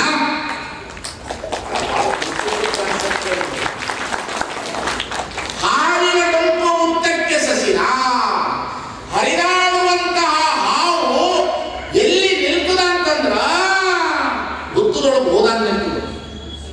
ಹುತ್ತದೊಳಗೆ ಹಿಂಗೆ ಹೋಗ್ತದಲ್ಲ ಹಾವು, ಏನೇನಾದ್ರು ಹುತ್ತದೊಳಗೆ ಹಾವು ಹೋಗೈತಂತ ಹೋಗಿ ಕೈ ಹಾಕೊಂಡು ಹೋದಾಗ ಕಚ್ಚಿಬೋದು. ಹಾವು ಹೆಂಗೆ ಹೋಗ್ತದ ಅಂದ್ರೆ ತಲೆ ಮೇಲೆ ಮಾಡ್ಕೊಂಡು ಮೈ ಕೆಳಗೆ, ತಲೆಯನ್ನ ಮೇಲೆ ಮಾಡ್ಕೊಂಡು ಮೈ ಕೆಳಗೆ ಬಿಡ್ತದ. ಹಾವಿನ ಡೊಂಕು ಮುತ್ತಕ್ಕೆ ಸಸಿನ. ಹರಿದಾಡುವ ಹಾವು ನೇರವಾಗಿ ನಿಲ್ಲುವುದು ಎಲ್ಲಿ ಅಂದ್ರೆ ಹುತ್ತದೊಳಗಡೆ. ಹರಿದಾಡುವಂತಹ ನದಿ, ಕಾವೇರಿ ಹುಟ್ಟಿರುವ ನದಿ, ಭಾಗಮಂಡಲದ ಹತ್ತಿರ ಹುಟ್ಟಿರುವ ನದಿ ಹರಿದಾಡಿಕೊಂಡು ಎಲ್ಲಿ ಬಂದು ಸಮಾಧಾನ ಆಗ್ತಂದ್ರೆ ಸಮುದ್ರದೊಳಗಡೆ ಸಮಾಧಾನ ಆಗುತ್ತದೆ. ನದಿಗೆ ಡೊಂಕು, ಸಮುದ್ರಕ್ಕೆ ಸಸಿನ. ನಮ್ಮ ಕೂಡಲ ಸಂಗನ ಶರಣರ ಡೊಂಕು ಬೆಳವಣಿಗೆಗೆ ಸಸಿನಾ. ಮನಸ್ಸು ಬಹಳ ಚೆನ್ನಾಗಿ ಇಟ್ಕೋಬೇಕು. ನೀವೆಲ್ಲರೂ ಬಹಳ ಚಲೋ ಇಟ್ಕೊಳ್ಳಿ ಮನಸ್ಸು. ಸಾಕು, ಆತ್ಮಕ್ಕೆ ನೆಕ್ಸ್ಟ್ ಬರೋಣ. ಮನಸ್ಸು ಚಲೋ ಇಟ್ಕೊಳ್ಳಿ. ಚಂಚಲ ದಯಮಾಡಿ ತಾಯಿಂದಿರೆ, ಹುಡುಗರೆ, ಹೆಣ್ಣು ಮಕ್ಕಳೇ, ಮನಸ್ಸು ಜಾರಿಸಬೇಡಿ. ಬಹಳ ಕೆಟ್ಟ. ಈ ಕಡೆ ಒಂದು ಮೊಬೈಲಿಂದ ಬರ್ತದೆ, ಈ ಕಡೆ ಐ ಲವ್ ಯು, ಈ ಕಡೆ ಹೇಳ್ತದ ಐ ಲವ್ ಯು ಟು ಅಂತ. ಎರಡು ಹಾರಿ ಬಿಡ್ತಾವ. ಸ್ವಾಮಿ ಏನದ?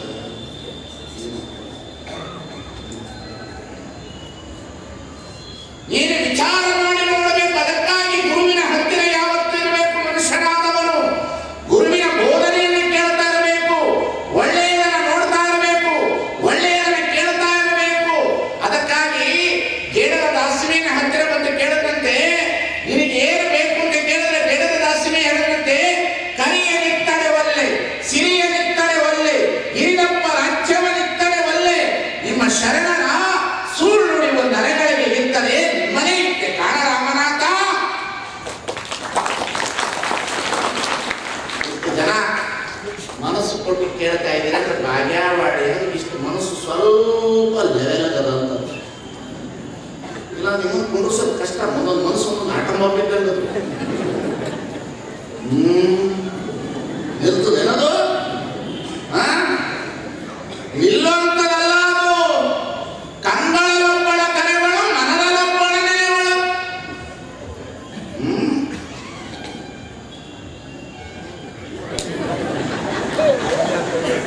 ನೋಡಿದ್ರೆಲ್ಲ ನಾನು ಹೇಳೋದು ಇಷ್ಟೇ. ಏನ್ ಮಾಡ್ತಿರೋದು? ಎಷ್ಟು ಜನ ಪ್ರೋಚಿಗೆ ಬಂದಿರೋ, ಯಾವ ನೆಟ್ಟದಾಗ ಬಂದಿರೋ ಲವರ್ಸ್ಗಳು ಗೊತ್ತಾಗೋದು.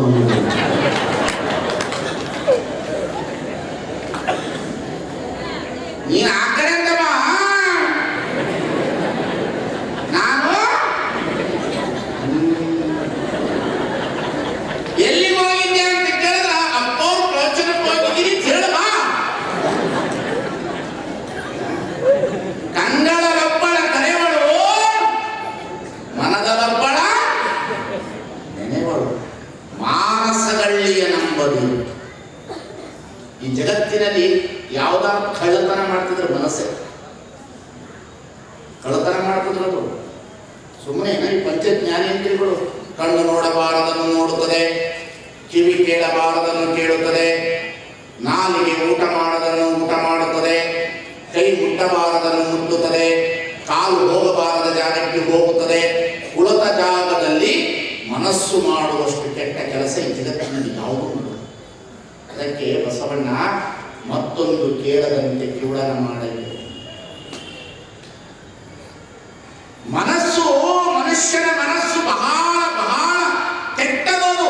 ಅದಕ್ಕಾಗಿ ನಾನು ಹೇಳ್ತಾ ಇರ್ತೇನೆ, ಸತ್ತ ಶವದ ಮುಂದೆ ಕುಳಿತುಕೊಳ್ಳಬಹುದು, ಕೊಳತ ಶವದ ಮುಂದೆ ಕುಳಿತುಕೊಳ್ಳಬಹುದು, ಆದರೆ ಕೊಳತ ಮನಸ್ಸಿನ ಮುಂದೆ ಕುಳಿತುಕೊಳ್ಳಲು ಸಾಧ್ಯವಿಲ್ಲ. ಒಂದು ಸತ್ತ ಶವದ ಮುಂದೆ ಕುಳಿತುಕೊಳ್ಳಬಹುದು ನಾವು, ಅದು ಕೊಳತೋಗಿರೋ ಮನಸ್ಸಿನ ಮುಂದೆ ಕುಳಿತುಕೊಳ್ಳೋದಕ್ಕಾಗಲಿಲ್ಲ.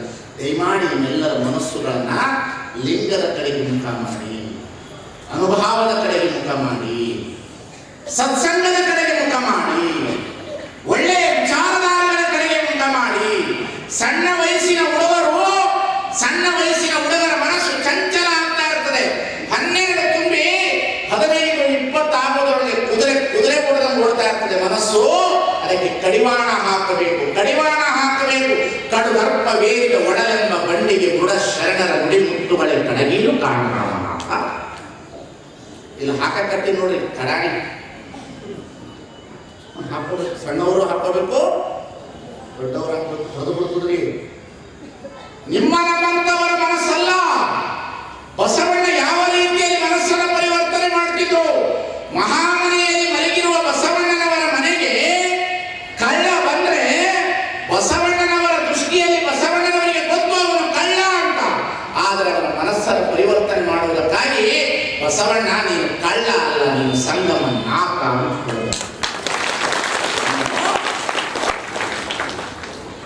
ಅದಕ್ಕೆ ನಾನು ಇಲ್ಲಿ ಕುಳಿತಾಗ ನಿಮ್ಮನ್ನು ಬೈತೀನಿ ಅಷ್ಟೇ, ಶಿಸ್ತಾಗ್ಬಿಟ್ಟು ಕೇಳ್ರಿ ಅಂತ. ಆಕಸ್ಮಿಕ ನಾನು ಎಂದೂ ಬೈಯೋದಿಲ್ಲ. ನಾನು ಭಾಳ ಭಾಳ ಒಂದು ಕಸಬರಕೆ, ನಾನು ಕಸಬರಕೆ ಕಸಬರಕೆ ಅಂದರೆ ಕಸಬರಕೆ ಕಸ ಹಾಕಲ್ಲ, ಕಸ ತೆಗಿತೆ, ಕಿಮ್ಮತ್ತಿಲ್ಲ ಅಂತ ತಿಳ್ಕೋಬೇಡ. ಇದು ಕಸಬರಕೆ ಅಂತ ಕಸಬರಕೆ ಇಲ್ಲದೆ ಹೋದ್ರೆ ನಿಮ್ಮ ಮನೆಗೆ ಗೊತ್ತಾಗ್ತದೆ. ಹಣೆ ಬಾರ ನಿಮ್ಮ ಮನೆಗೆ ಟಿವಿ ಇದ್ರೂ ನಡೀತದೆ, ಕಸಬರಕೆ ಇರ್ಬೋದು. ತಿಳಿತಿಲ್ಲ ಕಸಬರಕೆ ಕಿಮ್ಮತ್ತು ಎಷ್ಟದ ಅಂತ. ಇಳೆಗೆ ಪೊರಕೆಯಾಗಿ ಮಂಕುತಿಮ್ಮ, ಇಳೆಗೆ ಪೊರಕೆಯಾಗಿ ಮಂಕುತಿಮ್ಮ. ಎಂತೆಂಥವರ ಮನಸ್ಸು ಚಂಚಲವಾಯಿತು. ಬಸವಣ್ಣನ ಮಹಾಮನೆಗೆ ಒಬ್ಬ ಕಳ್ಳ ಬಂದ್ರೆ ಬಸವಣ್ಣ ಕಳ್ಳ ಅಂತ ಹೇಳಿದ್ರು. ನೀಲಾಂಬಿಕೆ ಮಲಗಿದ್ದು ಕಿವಿಯ ವಾಲಿಗೆ ಕೈ ಹಾಕಲಿಕ್ಕೆ ಬಂದ್ರೆ ಕಳ್ಳ ಕಳ್ಳ ಕಳ್ಳ ಅಂತ ಕರೆದ್ರ ಆ ಕಡೆ ಹಿಡ್ಕೊಂಡು ಬಂದ್ರು. ಹಿಡ್ಕೊಂಡು ಬಂದಿದ್ದ ಕೂಡಲೇ ಬಸವಣ್ಣ ನೋಡಿದ್ರು. ಕಳ್ಳ ಅಂತ ಅನ್ನತಕ್ಕಂಥದ್ದು ಬಸವಣ್ಣನಿಗೆ ಗೊತ್ತಿತ್ತು. ಆದರೆ ವರ್ತನೆಯನ್ನು ಪರಿವರ್ತನೆ ಮಾಡಬೇಕು ಗುರುವಿನ, ಅದು ಬಹಳ ದೊಡ್ಡ ಕೆಲಸ, ಅದು ಬಹಳ ಕೆಲಸ, ಅದು ಗುರುವಿನ ಕೆಲಸ. ಬಸವಣ್ಣನ ಕಳ್ಳನ ನೋಡಿದ್ರೆ ಹಣೆ ಮೇಲೆ ವಿಭೂತಿ, ಕೊರಳಲ್ಲಿ ಲಿಂಗ, ರುದ್ರಾಕ್ಷಿ ಧರಿಸಿದ್ದ. ಯಾರು ನೀನು? ಇಬ್ಬರು ಬಂಟರು ಹಿಡ್ಕೊಂಡು ಬಂದ್ರು. ಇವನು ಕಳ್ಳ ಬಸವಣ್ಣ ಅಂತ. ಇವನು ಕಳ್ಳ ಅಲ್ಲ, ಹಣೆಯ ಮೇಲೆ ವಿಭೂತಿ ಇದೆ, ಕೊರಳಲ್ಲಿ ರುದ್ರಾಕ್ಷಿ ಇದೆ, ಲಿಂಗ ಕಟ್ಟಿದ್ದಾನೆ. ಇವನು ಇಲ್ಲಿ ಕಳ್ಳ ಅಂತ ಹೆಂಗೆ ಹೇಳ್ತೀಯ? ಕಳ್ಳನ ಮನೆಗೊಬ್ಬ ಬಲುಗಳ್ಳ ಬಂದರೆ ಕೂಡಲ ಸಂಗಮನಲ್ಲದೆ ಮತ್ತಾರು ಇಲ್ಲವಯ್ಯ. ಚೆನ್ನಾಗಿ ಬರದಾರ ನೋಡ್ರಿ. ಮನಸ್ಸು ಪರಿವರ್ತನೆ ಅದು ಗುರುವಿನ ಲಕ್ಷಣ. ನಾನು ಇಲ್ಲಿ ಯಾಕೆ ನಿಮ್ಮನ್ನು ಬೈತೀನಿ ಅಂದರೆ, ನಿಮ್ಮನ್ನು ಬೈಯೋ ಹಕ್ಕು ನನಗಿಲ್ಲ. ನೀವು ನನ್ನಂತೆ ಆಗಬೇಕು ಅಂತ ಬಯಸಿ ಬೈತೀನಿ ಹೊರತು ನೀವು ಇಲ್ಲ. ನನಗೆ ಕುಡಿದವರು ಪಾಪಿಗಳಲ್ಲ, ಯಾವುದೋ ಅನಿವಾರ್ಯತೆಯಿಂದ ಕುಡಿದಿರ್ತಾನೆ. ಇಸ್ಪೇಟ್ ಆಡೋನು ಕೆಟ್ಟವನಲ್ಲ, ಯಾರೋ ಕರ್ಕೊಂಡೋಗಿ ಆಡಿಸ್ತಾ ಇರ್ತಾನೆ. ಅವನನ್ನು ತಗೊಂಡು ಬರೋದು ನನ್ನ ಕೆಲಸ ಇರ್ತದೆ. ಅದಕ್ಕಾಗಿ ನಾನು ವಿನಂತಿಸ್ಕೊಳ್ತಾ ಇರ್ತೇನೆ, ನಾನು ಈ ಜಗತ್ತಿನಲ್ಲಿ ದೇವರನ್ನ ಕಾಣಲಿಕ್ಕೆ ಬಂದವನಲ್ಲ. ನಿಮ್ಮನ್ನೆಲ್ಲರನ್ನು ಬಸವಣ್ಣ ಹೇಳಿರುವ ತಾಯಿಯ ಕಡೆಗೆ ತೆಗೆದುಕೊಂಡು ಹೋಗ್ಲಿಕ್ಕಾಗಿ ಬಂದಿದ್ದೇನೆ.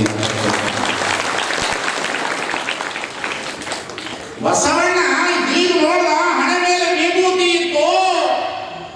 ನೀನು ಕಳ್ಳನ ಸಂಗಮನಾಥ. ಚೆನ್ನವೀರ ಕಣ್ಣಿ ಬರೆದಿದ್ದಾರೆ, ಅಯ್ಯನ ಕೈ ನೋವದೆನಲು ಆಭರಣವ ಕೊಟ್ಟಳು, ಅನುಭಾವದ ಅಲಂಕಾರ ಆಚರಣೆಗೆ ತೊಟ್ಟಳು. ನೆರಳಾದಳು ಬಸವಣ್ಣನ, ಹರಳಾದಳು ಲಿಂಗದಲ್ಲಿ, ಹರಳಾದಳು ಲಿಂಗದಲ್ಲಿ ಪರಿಮಳಿಸಿದ ಪೂಜೆ. ಬಸವಣ್ಣ ಹ್ಯಾಂಗ ಪರಿವರ್ತನೆ ಮಾಡ್ತಿದ್ರು ಅಂದ್ರ, ಅದಕ್ಕೆ ಅವನು ಗುರು. ನಾವೆಲ್ಲ ಹೊಟ್ಟೆಪಾಡಿನ ಗುರುಗಳು. ನಮ್ಮ ಮಾತು ಕೇಳಿದ್ರೆ ಯಾರು? ಇಷ್ಟು ಜನ ಕೇಳ್ತೀರಿ, ಹೋಗೋತ್ತಿಗೆ ಸ್ವಾಮಿ ಗುಂಡ ಅನ್ಕೊಂಡು ಹೋಗ್ತೀರಿ.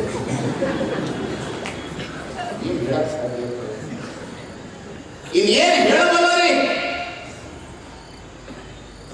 ಅದರಕ್ಕೆ ಕಹಿ ಉದರಕ್ಕೆ ಸಿಹಿ, ನಮ್ಮ ಕೂಡಲ ಸಂಗನ ಶರಣರ ವಚನ ಬೇವಸಿದಂತೆ ಬಸವಣ್ಣನವರು ಹೀಗೆ ಪರಿವರ್ತನೆ ಮಾಡ್ತಿದ್ರಂದ್ರೆ ಆಗಲ್ಲ. ಬುದ್ಧದೇವ ಹೀಗೆ ಪರಿವರ್ತನೆ ಮಾಡ್ತಿದ್ದ, ಮಹಾವೀರ ಹೀಗೆ ಪರಿವರ್ತನೆ ಮಾಡ್ತಿದ್ದ. ಗೆಳೆಯವರು ಸಿದ್ದಲಿಂಗೇಶ್ವರರು ದೃಷ್ಟಿ ಮಾತ್ರದಿಂದ, ಹಸ್ತ ಮಾತ್ರದಿಂದ, ಹೃದಯ ಮಾತ್ರದಿಂದ ಎಂತೆಂತಹ ಗುರುಗಳಾಗಿ ಹೋದ್ರಿ. ಈ ಜಗತ್ತಿನಲ್ಲಿ ಎಂತೆಂಥವ್ರು ಸಾಧನೆ ಮಾಡಿದ್ರಿ. ಏನು ಸಾಧನೆ ಮಾಡಿದ್ರಿ? ಇವತ್ತಿನ ನಾವೆಲ್ಲ ಸ್ವಾಮಿಗಳು ಎಂಥವ್ರಾಗಿವಿ ಅಂದ್ರೆ ಸಾಧನೆ ಮಾಡೋದೇ ಬಿಟ್ಟಿವಿ. ನಾವು ಸಾಧನೆ ಮಾಡೋದು ಬಿಟ್ಟಿವಿ. ನಾವು ಸ್ವಾಮಿಗಳು ನಾವೆಂತ ಗೊತ್ತೇನು? ಹಲೋ ಎಲ್ಲಿದ್ದಿ? ಈ ವರ್ಷ ಯಾವ ಕಾರ್ ತಗೊಂಡು ಮುಂದಿನ ಇದನ್ನು ಕೇಳ್ತೀವಿ ಸ್ವಾಮಿಗಳು. ನಾವೆಷ್ಟು ಏನಾಗಿ ಈ ಜಗತ್ತಿನಲ್ಲಿ ನಾವುಗಳು ಬದಲಾಗಬೇಕು, ನಾವು ಬದಲಾಗಬೇಕು. ನಾವು ಕಾವಿ ಹಾಕಿರುವುದೇ ನಿಮ್ಮಂಥವರನ್ನ ಬದಲಾವಣೆ ಮಾಡಲಿಕ್ಕಾಗಿ ಅನ್ನೋದನ್ನ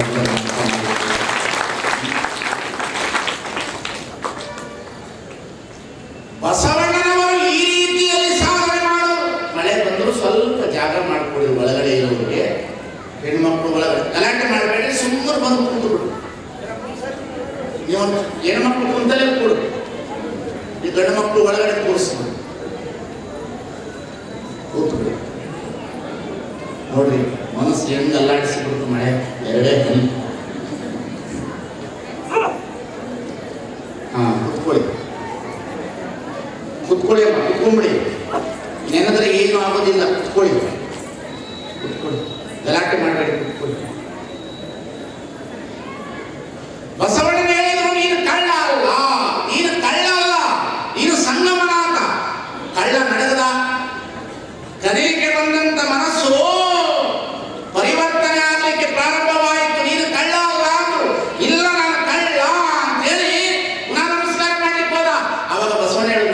ನೀನು ಕಳ್ಳ ಅಲ್ಲ, ನಿನ್ನ ಹಣೆ ಮೇಲೆ ವಿಭೂತಿ ಅಲ್ಲ. ಅವಾಗ ಅವ ಅಂದ ಕಳ್ಳ, ಈ ಮಹಾಮನೆ ಅರಿವಿನ ಮನೆಗೆ ಬರಬೇಕಾದ್ರ ವಿಭೂತಿ ಎಳೆ ಹಾಕೊಂಡು ಲಿಂಗ ಕಟ್ಕೊಂಡು ಬಂದ್ರೆ ಯಾರು ಯಾರನ್ನ ಪರೀಕ್ಷೆ ಮಾಡಲ್ಲ. ಅದಕ್ಕಾಗಿ ನಾನು ಹಿಂದೆ ಬಂದಿದ್ದೆ. ಮತ್ತೆ ಹಣೆ ಮೇಲೆ ವಿಭೂತಿ ಇದೆಯಲ್ಲ, ಹಣೆ ಮೇಲೆ ವಿಭೂತಿ ಇಲ್ಲ ಬಸವಣ್ಣ, ಯಾವ್ದೋ ಮದುವೆ ಮನೆಗೆ ಸುಣ್ಣ ಬಡ್ದಿದ್ರು ಅದನ್ನ ಹಂಚ್ಕೊಂಡು ಬಂದಿದ್ದೀನಿ.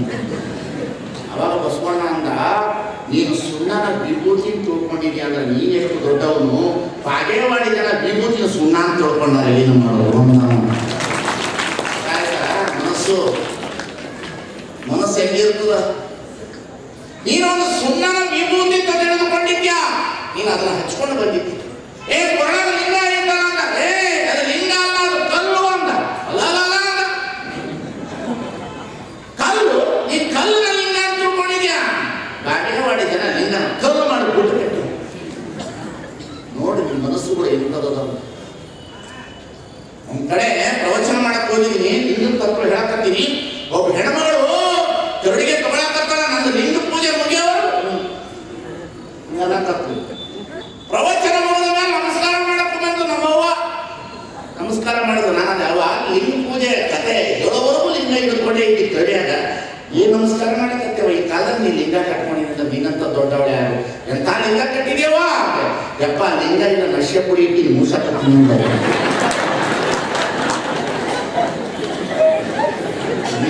ನಶ್ಯ ಪುಡಿ ನೋಡಿ. ನಿಮಗೆಲ್ಲರಿಗೂ ಒಂದು ಮಾತನ್ನು ಹೇಳ್ತೀನಿ, ಇಲ್ಲಿ ಕುಳಿತಿರುವಂತ ತಾಯಂದಿರಿಗೆ ಒಂದು ಮಾತನ್ನು ಹೇಳ್ತೀನಿ.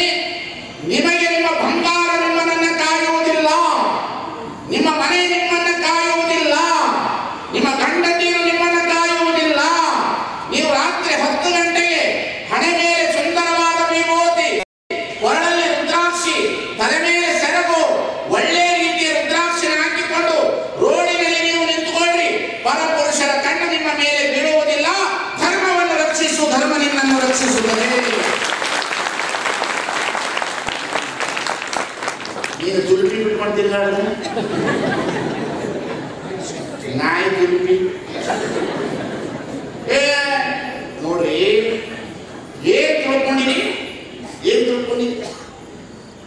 ಏನ್ ತಿಳ್ಕೊಂಡಿರಿ ಹೇಳ್ರಿ? ಅತ್ಯಾಚಾರ ಆಗ್ಲಿಕ್ಕೆ ಕಾರಣ ಏನ್ ತಿಳ್ಕೊಂಡಿರಿ? ನಿಮ್ಮ ನಡೆನುಡಿಗಳ ಜೊತೆಯಲ್ಲಿ ನಿಮ್ಮ ಉಡುಪುಗಳ ಬದಲಾವಣೆ. ನಾನು ಹಾಕಬೇಡ್ರಿ ಅನ್ನೋದಿಲ್ಲ, ತಂದೆ ತಾಯಿ ಕಿಟ್ಟಿದ್ದ ಹಾಕಿ ಸಿಂಗಲ್ ಆಗಿ ತಿರುಗಾಡಬೇಡಿ. ಹಣೆ ಮೇಲೆ ಹಾಕಿ ವಿಭೂತಿ ಹಚ್ಕೊಂಡು ಕೊಡಲು ರುದ್ರಾಕ್ಷಿ ಇಟ್ಕೊಂಡು ಹಿಂಗೆ ತಿರುಗಾಡಿದ್ರೆ ನಿಮ್ಮನ್ನು ಯಾರು ನೋಡ್ತಾರೆ? ಯಾರು ನೋಡ್ತಾರೆ? ಆ ವಿಭೂತಿ ಅವ್ನು ನೋಡೋನು ಎದುರಿಸ್ತದ. ನೀವು ಹಣೆ ಮೇಲೆ ವಿಭೂತಿ ಹಚ್ಚುವ ಅವನ ಮನಸ್ಸು, ಕಾಮದ ಮನಸ್ಸು ಪ್ರೇಮದ ಕಡೆಗೆ ಹೋಗ್ತದೆ, ಭಕ್ತಿಯ ಕಡೆಗೆ ಹೋಗ್ತದ. ಕಾಮದ ಕಡೆಗೆ ಹೋಗೋದಿಲ್ಲ, ಅದು ಭಕ್ತಿಯ ಕಡೆಗೆ ಹೋಗ್ತದದು. ಒಂದು ಹಣೆ ಮೇಲೆ ವಿಭೂತಿ, ಕಳ್ಳನ ವಿಭೂತಿ ಬಸವಣ್ಣನಿಗೆ ಅದು ವಿಭೂತಿ ಎಲ್ಲ. ಅದು ಹೇಳಿ ಪರಿವರ್ತನೆ ಆಗಬೇಕಾದ್ರೆ ಇವತ್ತು ನಾವು ಎಲ್ಲಿದ್ದೇವೆ, ಯಾವ ಜಾಗದಲ್ಲಿದ್ದೇವೆ, ನಮ್ಮ ಮನಸ್ಸುಗಳು ಯಾಕೆ ವಿಕಾರ ಆಗಿತ್ತು, ನಮ್ಮ ಮನಸ್ಸುಗಳು, ನಮ್ಮ ಭಾವನೆಗಳು ಯಾಕೆ ಇಷ್ಟೊಂದು ಕೆಳಮಟ್ಟದಲ್ಲಿ ಹರಿತು, ನಮ್ಮ ಬುದ್ಧಿ ಯಾಕೆ ಕೆಳಗಡೆ ಹೋಯಿತು ಅಂದ್ರೆ ನಾವು ಧರ್ಮದ ಆಚರಣೆಗಳಿಂದ ದೂರಸ್ತಿದ್ದೇವೆ. ಹಣೆ ಮೇಲೆ ಒಂದು ವಿಭೂತಿ ಇಲ್ಲ, ಕೊರಳಲ್ಲಿ ಒಂದು ರುದ್ರಾಕ್ಷಿ ಇಲ್ಲ. ಕೆಲವು ಹೆಣ್ಣು ಮಕ್ಕಳಂತೂ ರುದ್ರಾಕ್ಷಿ ಹಾಕೊಂಡ್ರೆ ಓಲ್ಡ್ ಟ್ರೆಡಿಷನ್ ಲೇಡಿ. ರುದ್ರಾಕ್ಷಿ ಅಂದ್ರೆ ಹಳೇ ಮುದುಕಿ ಅಂತ. ನಾನು ಇನ್ನೂ ಮಿಸ್ ಆಗಿ ಕಾಣಬೇಕು, ಒಂದಿನ ಮಿಸ್ ಆಗಿ ಹೋಗಿಬಿಡ್ತೇನೆ. ನನಗೆ ಸಿಟ್ಟು ಬರ್ತದ. ಹೆಣ್ಣು ಮಕ್ಕಳನ್ನ ನೋಡಿದ್ರೆ ಪರಪುರುಷರಿಗೆ ತಾಯಿಯಾಗಿ ಕಾಣಬೇಕೆ ಹೊರತು ಕಾಮದ ವಿಕಾರವಾಗಿ ಕಾಣಬಾರದು. ಶಕ್ತಿ ನಿಮಗದ. ಹಣೆ ಮೇಲೆ ವಿಭೂತಿ ಹಚ್ಕೊಂಡು ಶಾಲೆಗೆ ಹೋಗ್ರಿ. ಯಾರಾದ್ರೂ ಅಕ್ಕಮಹಾದೇವಿ ಬಂದು ಅಂತಂದ್ರೆ ಮತ್ತೆ ಇನ್ಯಾರು ಬರ್ಬೇಕು ಅಂತ ಹೇಳಿ ನೀವು ಬದಲಾಯಿಸುವಷ್ಟು ಶಕ್ತಿ ತಾಯಿಯಲ್ಲಿ ಇರ್ತದ. ಮಹಾದೇವಿ ಬದಲು ಮಾಡಿದವು, ಬಸವಣ್ಣ ಬದಲು ಮಾಡಿದವು. ಎಂತಹ ಬದಲಾವಣೆ ಮನಸ್ಸುಗಳ ಬದಲಾಗಬೇಕಂದ್ರೆ ಧರ್ಮ ಸಂಸ್ಕಾರಗಳು. ಮಹಾದೇವಿ ಯಾವಾಗ ಗುರುವಿನ ದೀಕ್ಷೆಯನ್ನು ಪಡೆದಿದ್ದು, ನರ ಜನ್ಮವ ತೊಳೆದು ಹೊರ ಜನ್ಮವ ಮಾಡಿದ ಗುರುವೆ ಇರುವ ವಸ್ತು ಇರುವಂತೆ ಇರಲಾರದೆ. ಈಗ ಭಸ್ಮ ಎದರಿಂದ ಆಗುತ್ತೆ? ಎದರಿಂದ ಮಾಡ್ತಾರೆ ಭಸ್ಮ? ಆಕಳ ಹೆಂಡಿ. ಆಕಳ ಹೆಂಡಿಯಿಂದ ಭಸ್ಮ ಮಾಡಿದರೆ ಹೆಂಡಿ ಹಚ್ಚುವ ಅಂತಂದ್ರೆ ಯಾರು ಹಚ್ಕೋತೀರಿ ಹೇಳ್ರಿ? ಹೆಂಡಿ ಹಚ್ಕೋತೀರಿ? ಹೆಂಡಿ ಹಚ್ಕೊಳಕ್ ಬರಲ್ಲ, ಆದ್ರೆ ಭಸ್ಮ ಇದರಿಂದ ಆಗದ. ಹೆಂಡಿ ಹಚ್ಕೊಳಕ್ ಬರೋದಿಲ್ಲ, ಸಗಣಿ ಹಚ್ಕೊಳಕ್ ಬರೋದಿಲ್ಲ. ಆ ಹೆಂಡಿಯನ್ನ ಕುಳ್ಳು ಮಾಡಿ ಸುಟ್ಟ ನಂತರ ಬೂದಿ ಆದ ನಂತರ ಅದನ್ನ ಒಳ್ಳೆ ರೀತಿಯಲ್ಲಿ ನೀವು ಪ್ರೋಸೆಸ್ ಮಾಡಿ ಒಳ್ಳೆ ರೀತಿಯಲ್ಲಿ ಬಿಸಿಲಿನಲ್ಲಿ ಕಾಯಿಸಿ ಸುಟ್ಟ ನಂತರ ಹಣೆಯ ಮೇಲೆ ವಿಭೂತಿಯನ್ನು ನಾವು ಧರಿಸಿಕೊಡ್ತೇವೆ. ಬಸವ ಬಸವ ಎಂದು ಬಸಿದವನ್ನು ಧರಿಸಿದರೆ ಬಸವಾದಿ ಪ್ರಮತರಿಗೆ ಪ್ರೀತಿಯಯ್ಯ. ಬಸವ ಶಕಸ್ಥಳ ಚೆನ್ನ ಬಸವ ಪ್ರಭು ಮುಖ್ಯರು ಬಸಿದವನ್ನು ಧರಿಸಿ ಬಯಲಾದರಯ್ಯ. ಯಸವಾಂಗುಲಿ ತ್ರಯೋ ಬಸಿದರೆ ದಿಗಳೆಲ್ಲವೂ ಬಸವಾಕ್ಷರ ತ್ರಯಗಳಿಂದ ನೀರಿಗೆ ನೀತಿರೇ ಶೃಂಗಾರ, ನಾರಿಗೆ ಗುಣವೇ ಶೃಂಗಾರ, ಸಮುದ್ರಕ್ಕೆ ಮೊಳಕವೇ ಶೃಂಗಾರ. ನಮ್ಮ ಕೂಡಲ ಸಂಗನ ಶರಣರ ಬಸರಿಗೆ ಶ್ರೀ ವಿಭೂತಿಯೇ ಒಂದು. ವಿಭೂತಿಯನ್ನ ಹಚ್ಕೊಳ್ಬೇಕಂದ್ರೆ ಹೆಂಡಿ ಹಚ್ಕೊಂತಂದ್ರೆ ಹಚ್ಕೊಳ್ಳೋದಿಲ್ಲ. ಹೆಂಡಿಗೆ ಪ್ರೋಸೆಸ್ ಕೊಟ್ಟು ಹೇಗೆ ಬದಲಾವಣೆ ಆಗ್ತದ ಹಾಗೆ ಇರುವ ವಸ್ತು ಇರುವಂತೆ ಇರಲಾರದೆ ವಿಶೇಷವಾಗಿ ಪರಿವರ್ತನೆ ಹೊಂದುತ್ತದೆ. ಗುರುವಿನ ಸಂಸ್ಕಾರದಿಂದ ಶಿಷ್ಯ ಬದಲಾಗ್ತಾನೆ, ನರದಿಂದ ಹರನಾಗುತ್ತಾನೆ. ಇರುವ ವಸ್ತು ಇರುವಂತೆ ಇರುವುದಿಲ್ಲ. ಭೂತಿಯಿಂದ ವಿಭೂತಿ ಆಗುವುದು. ಭೂತಿ ಇರುವುದು, ವಿಭೂತಿ ವಿಶೇಷವಾಗಿ ಪರಿವರ್ತನೆ ಹೊಂದುವುದು. ಇರುವ ಭೂತಿ ವಿಭೂತಿ. ಭೂತಿ ವಿಭೂತಿ ಅಂದ್ರೆ ಏನು? ಬಸವಣ್ಣ,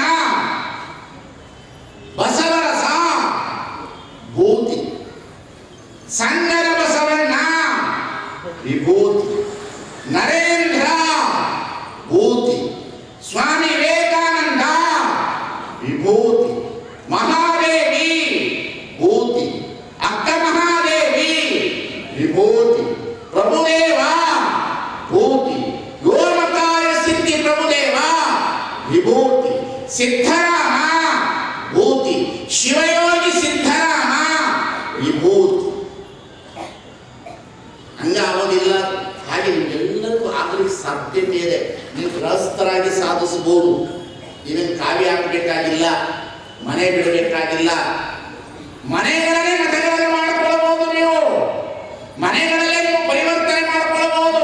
ದಯಮಾಡಿ ಮನೆ ಕಟ್ಟುವವರಿಗೆ ಒಂದು ಮಾತನ್ನು ಹೇಳ್ತಾನೆ, ಮನೆ ಕಟ್ಟುವವರ ಮೊದಲು ನೀವು ಮಲಗುವ ಬೆಡ್ರೂಮಿಗಿಂತ ನಿಮಗೆ ಬೇಕಾಗಿರ್ತಕ್ಕಂಥ ಸಾಧನೆ ಮೆಡಿಟೇಷನ್ ರೂಮ್ ಮತ್ತು ಒಂದು ಲೈಬ್ರರಿ ಕಟ್ಟುವುದನ್ನು ನೀವು ಯಾರು ಮರೆಯಬಾರದು. ಮನೆಗಳಿಗೆ ಮನೆಯೊಳಗೆ ನೋಡ್ಬೇಕು. ನಮ್ಮನ್ನು ಕರ್ಕೊಂಡು ಹೋಗ್ತಾರೆ, ಮನೆಯೊಳಗೆ ಕರ್ಕೊಂಡು ಹೋಗ್ಬಿಟ್ಟು ಇದು ಹಾಲ್ ರೀ, ಎಸ್ ಇದು ಹಾಲ್ ನೋಡ್ಬೇಕು. ಆಮೇಲೆ ಬೆಡ್ರೂಮ್ ರೀ, ಬೆಡ್ರೂಮ್, ಇದು ಮಾಸ್ಟರ್ ಬೆಡ್ರೂಮ್. ಒಂದು ಲೈಬ್ರರಿ ಇಲ್ಲ, ಒಂದು ಪುಸ್ತಕ ಇಲ್ಲ, ಒಂದು ಧ್ಯಾನ ರೂಮ್ ಇಲ್ಲ. ನಿಮ್ಮ ಮನೆಗಳು ಎದಕ್ಕಾಗಿ? ಲೌಕಿಕ ಸುಖದ ಭೋಗಕ್ಕಾಗಿ. ಲೌಕಿಕ ಸುಖದ ಭೋಗಕ್ಕಾಗಿ ಅಂತ ಹೇಳಿದಾಗ ಏನು ಪರಿವರ್ತನೆ ಮಾಡೋದು ಸಾಧ್ಯ ಇದೆ? ಮನಸ್ಸು ಹೀಗೆ ಚಂಚಲದಿಂದ ಹರಿದಾಡ್ತದ. ಮನೆ ಸಂಸ್ಕಾರ ಬಂದಿರಿ. ನಾನು ಒಂದು ಊರಿನಲ್ಲಿ ಹೀಗೆ ಪ್ರವಚನ ಮಾಡ್ತಿದ್ದೆ, ಮನೆಗಳೆಲ್ಲ ಮಠಗಳಾಗಬೇಕು. ಬಾನಸೆ ಚೀಟಿ ಬಂತು, ಮಠಗಳೇನಾಗಬೇಕು? ಮನೆಗಳೆಲ್ಲ ಮಠಗಳಾಗಬೇಕಂದ್ರೆ ಮಠಗಳು ಏನಾಗಬೇಕು ಅಂದ್ರು. ನಾನು ಮಠಗಳು ಒಳ್ಳೊಳ್ಳೆ ಮಠಗಳು ಒಳ್ಳೆ ಕೆಲಸ ಮಾಡವ. ಕೆಲವು ಇತ್ತೀಚಿನ ಮಠಗಳು, ಕೆಲವು ಸ್ವಾಮಿಗಳು ದೊಡ್ಡವ್ರ ಜೊತೆ ಬಡ್ಡಿ ವ್ಯವಹಾರ ನಿಂತಾರ. ಏನು ಮಾಡೋಕ್ಕಾಗತ್ತಂದ್ರೆ ಇವತ್ತು ಸ್ವಾಮಿ ಆದವನು ಹೇಗಿರ್ಬೇಕು ಅಂತಂದ್ರೆ ನಿಷ್ಠೂರವಾಗಿ ಆಗಿರ್ಬೇಕು. ಲೋಕ ವಿರೋಧಿ ಶರಣ ಆರಿಗೂ ಅಂಜುವನಲ್ಲ. ನಿಷ್ಠೂರವಾದ ಬರಬೇಕು ಸ್ವಾಮಿಗಳಿಂದ. ಸ್ವಾಮಿಗಳ ಆಸ್ತಿ ಮಾಡುವವರು ಸ್ವಾಮಿಗಳಲ್ಲ. ಮಾಡಿ, ಸಮಾಜಕ್ಕೆ ಮಾಡಿ, ಬೇಕಾದಂಗೆ ಮಾಡಿ, ಶಿಕ್ಷಣ ಸಂಸ್ಥೆ ಕಟ್ರಿ, ಬೇಕಾದಂಗೆ ಮಾಡಿ. ಆದರೆ ಸಮಾಜ ಪರಿವರ್ತನೆ ಆಗಬೇಕು ಅಂತಂದ್ರೆ ಇವತ್ತು ಈ ಭಾರತ ದೇಶದೊಳಗೆ ನಾವೆಲ್ಲರೂ ಪರಿವರ್ತನೆ ಆಗಬೇಕಂದ್ರೆ ಸ್ವಾಮಿಗಳ ಅಧ್ಯಾತ್ಮದ ಬೋಧನೆ, ಮನಸ್ಸಿನ ಬೋಧನೆಗಳನ್ನು ಯಥೇಚ್ಛವಾಗಿ ನಡೆಸಬೇಕು. ಇಲ್ಲಾಂದ್ರೆ ಇನ್ನೊಂದು ಸ್ವಲ್ಪ ದಿವಸದಲ್ಲಿ ಭಾರತದಲ್ಲಿ ಅಲ್ಲೋಲ ಕಲ್ಲೋಲ ಆಗಿಬಿಡ್ತದೆ. ಅವ್ರು ಇವ್ರು ಚುಚ್ಚೋದು, ಇವ್ರನ್ನ ತಂದೆ ತಾಯಿನ ಕೊಲ್ಲುವ ಮನಸ್ಸುಗಳಿದೆ ಆಸ್ತಿಗಾಗಿ. ಮೊನ್ನೆ ತಂದೆಯನ್ನ ತಾಯಿಯನ್ನ ಕೊಂದು ಮಗ ಆಸ್ತಿಯನ್ನು ತೆಗೆದುಕೊಂಡ. ತಂದೆಯಾದವನು ಮಗಳ ಮೇಲೆ ಅತ್ಯಾಚಾರ ಮಾಡ್ತಂದ್ರೆ ಎಂತಹ ಮನಸ್ಸು? ಏನು ಮನಸ್ಸು? ತಂದೆಯಾದವನು ಮಗಳ ಮೇಲೆ ಅತ್ಯಾಚಾರ, ಗುರುವಾದವನು ಶಿಷ್ಯರ ಮೇಲೆ ಅತ್ಯಾಚಾರ. ಎಲ್ಲಿದೆ ಮನಸ್ಸು? ಎಲ್ಲಿದೆ ಮನಸ್ಸು? ನಾವೆಲ್ಲಿ ಇಟ್ಕೊಂಡಿದ್ದೀವಿ ಹೇಳಿ? ದಯಮಾಡಿ ಕೂತವರಿಗೆ ವಿನಂತಿಸ್ಕೊಳ್ತೇನೆ, ನಿಮ್ಮಲ್ಲಿ ಕೋಪ ಬಂದಾಗ ಸ್ವಲ್ಪ ಇತಿಮಿತಿಯಿಂದ ಇರಿ. ಕಾಮ ತಲೆಗೆ ಏರಿದಾಗ ಸಂಯಮದಿಂದ ಇರಿ. ದೇಹ ವಿಕಾರವಾದಾಗ ಮಹಾತ್ಮರನ್ನು ನೆನೆಸಲಿ, ಲಿಂಗ ಇಟ್ಕೊಳ್ಳಿ. ನಿಮ್ಮ ಮನಸ್ಸಿಗೆ ಒಂದಿಷ್ಟು ಬೋಧನೆ ಕೊಡುತ್ತದೆ. ಇಲ್ಲ ಅಂತಂದರೆ ಇವತ್ತು ನೋಡಬೇಕು, ನಮಗೆ ಬಹಳ ಕಷ್ಟ ಆಗ್ತದೆ, ನನಗೆ ಕಷ್ಟ ಆಗ್ತದೆ. ರೋಡಲ್ಲಿ ಹೋಗುವಾಗ ಭಯ ಆಗ್ತದೆ. ಹೆಜ್ಜೆ ಹೆಜ್ಜೆಗೆ ಹುಡುಕರ ಕಾಟ, ಹೆಜ್ಜೆ ಹೆಜ್ಜೆಗೆ ಹೆಣ್ಣು ಮಕ್ಕಳು ಹೊರಗಡೆ ಬರಲಿಕ್ಕಾಗೋದಿಲ್ಲ. ಅತ್ಯಾಚಾರ, ಇವ್ರು ನಾವು ಎಳೆಯೋದು, ಅವ್ರು ಇವ್ರು ಎಳೆಯೋದು. ನೋಡಿ, ಈ ಜಗತ್ತಿನಲ್ಲಿ ಪ್ರಾಣಿಗಳು ಒಬ್ಬರ ಮೇಲೆ ಅತ್ಯಾಚಾರ ಮಾಡಲಿಲ್ಲ. ಈ ಜಗತ್ತಿನಲ್ಲಿ ಪ್ರಾಣಿಗಳು ಇಷ್ಟು ಚೆನ್ನಾಗಿ ಬದುಕು. ಸಣ್ಣ ಸಣ್ಣ ಮಕ್ಕಳ ಮೇಲೆ ಟೀಚರ್ಸ್ಗಳು ಅತ್ಯಾಚಾರ ಮಾಡ್ತಾರೆ. ಏನು ಮಾಡೋದು? ಎಲ್ಲಿ ಹೋಯಿತು ಈ ಭಾರತ? ಆದರೆ ಹಾಳಾಗಿಲ್ಲ ಭಾರತ, ಆಧ್ಯಾತ್ಮದ ತವರು ಮನೆ ಭಾರತ. ಆದರೆ ಭಾರತದಲ್ಲಿರುವ ಮನಸ್ಸುಗಳು ಬದಲಾಗಬೇಕು. ನಾವೆಲ್ಲರೂ ನಾನು ನೆನೆಸ್ಕೊಳ್ತೇನೆ, ಇಲ್ಲಿ ಕೂತವರಿಗೆ ದಯಮಾಡಿ ನೆನೆಸ್ಕೊಳ್ತೇನೆ, ಮನಸ್ಸುಗಳನ್ನು ಚೆನ್ನಾಗಿಟ್ಕೊಳ್ಳಿ, ಭಾವನೆಗಳನ್ನು ಚೆನ್ನಾಗಿಟ್ಕೊಳ್ಳಿ, ಮನಸ್ಸುಗಳಿಗೆ ಒಳ್ಳೆಯ ಸಂಸ್ಕಾರ ಕೊಡಿ. ಮನಸ್ಸು ಹೀಗೆ ಹರಿದಾಡುವಂಥ ಮನಸ್ಸು, ಅದನ್ನು ನಿಲ್ಲಿಸಬೇಕು ಅಂತಂದರೆ ನಮಗೆ ಲಿಂಗ ಧ್ಯಾನದಿಂದಲೇ ಸಾಧ್ಯ, ಲಿಂಗ ಯೋಗದಿಂದಲೇ ಸಾಧ್ಯ. ಅದು ಗುರು ಕಲಿಸುವಂಥ ದೊಡ್ಡ ಪಾಠ, ಗುರುವು ಕಲಿಸುವಂಥ ಪಾಠ. ಮನಸ್ಸು ನಿಮ್ಗೆಲ್ಲರಿಗೂ ಹೇಳ್ತೀನಿ, ಸಾಲ ಮಾಡುವಾಗ ಸ್ವಲ್ಪ ವಿಚಾರ ಮಾಡಿ. ಜಗತ್ತಿನ ಬಹಳ ದೊಡ್ಡ ಧೀಮಂತ ಸನ್ಯಾಸಿ ಸ್ವಾಮಿ ವಿವೇಕಾನಂದ.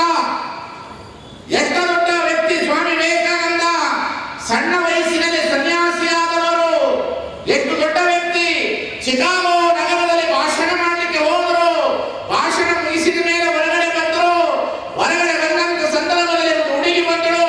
ನೀನು ಎಷ್ಟು ಸುಂದರವಾಗಿದ್ಯಾ, ನಿನ್ನನ್ನು ನೋಡಿದ್ರೆ ನನಗೆ ಬಹಳ ಆನಂದವಾಗ್ತಿದೆ. ನಿನ್ನ ಕಣ್ಣುಗಳು ನೋಡಿದ್ರೆ ನನ್ನ ಮನಸ್ಸು ಬಹಳ ಕಾಮ ವಿಕಾರ ತಲೆಗೇರುತ್ತಿದೆ. ನಿನ್ನಂತಹವನ್ನು ನೋಡಿ ನನಗೆ ಆನಂದವಾಗಿದೆ.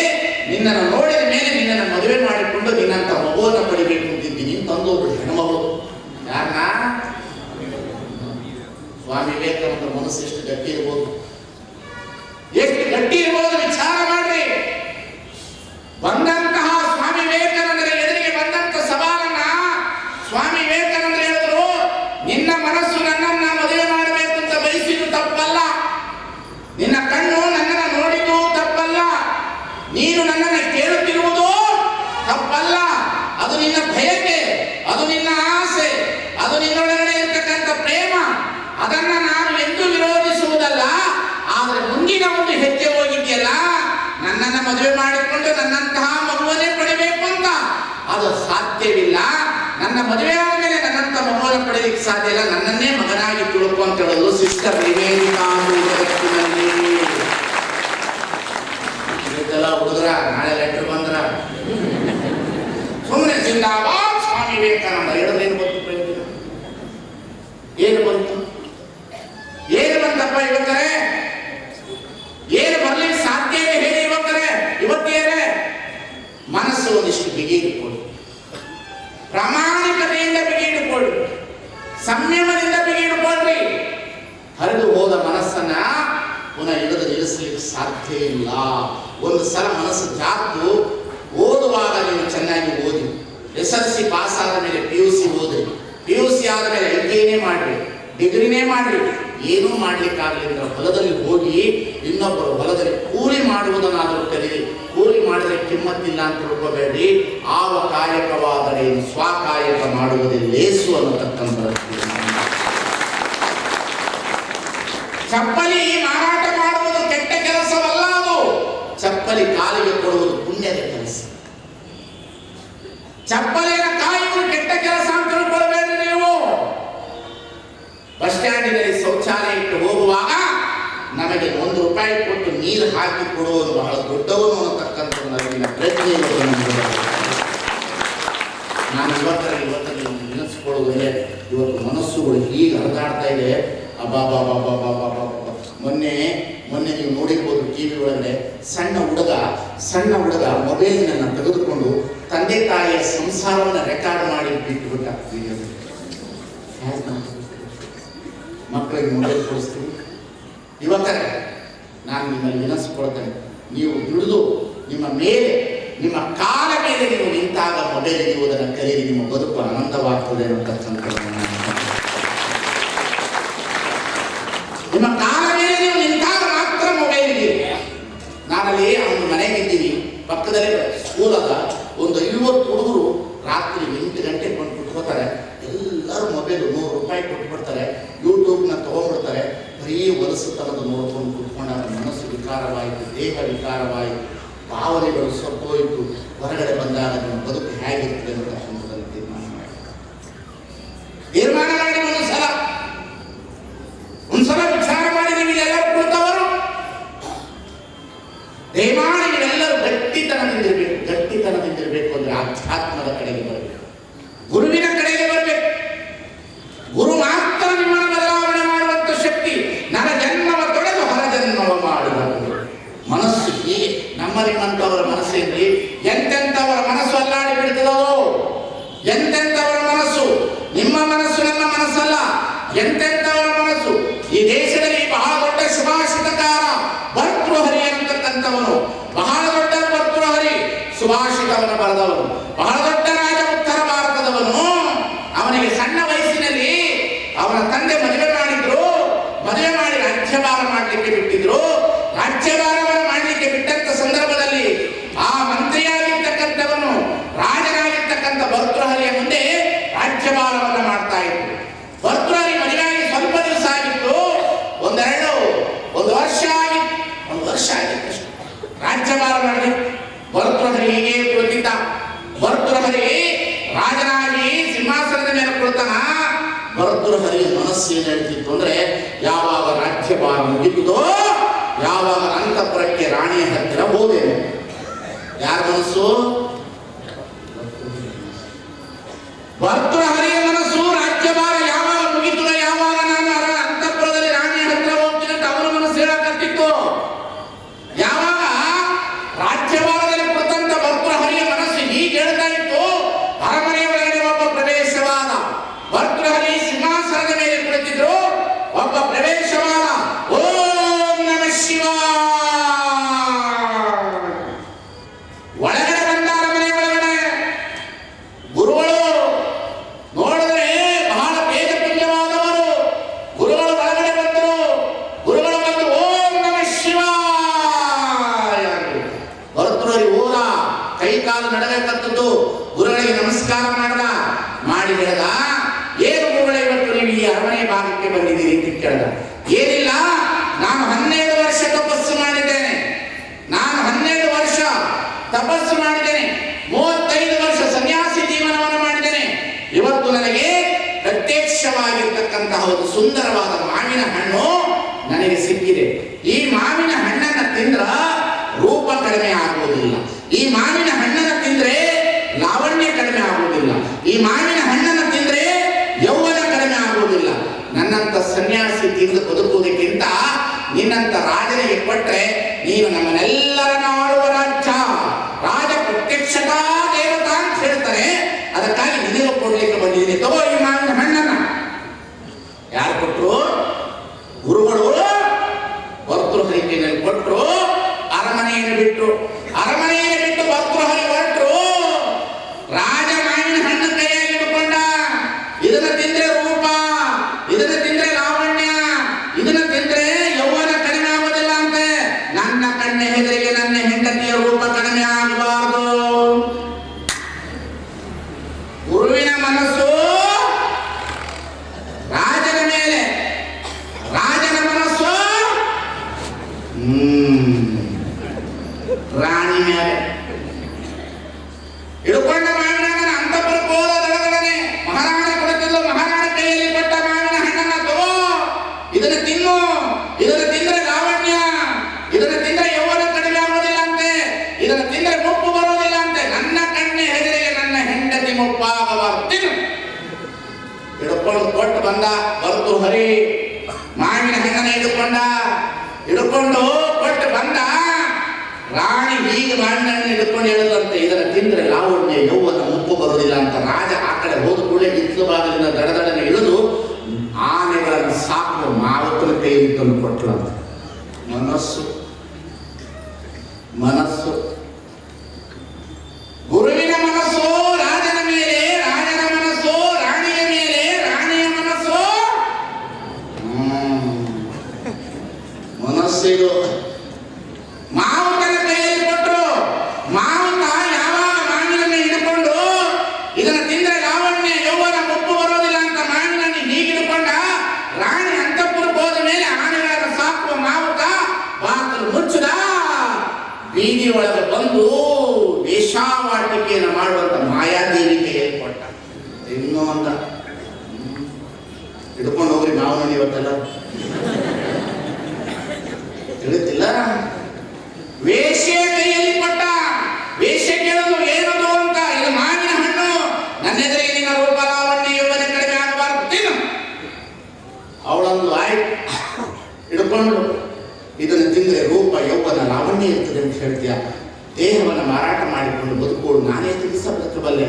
ನಮ್ಮನ್ನೆಲ್ಲರನ್ನ ಸಾಕು ರಾಜನಿಗೆ ಕೊಟ್ಟ ನಮ್ಮನ್ನು ಸೌತನ ನಾವು ಆಳ ಅರಮನೆಗೆ ತಂದವಳು.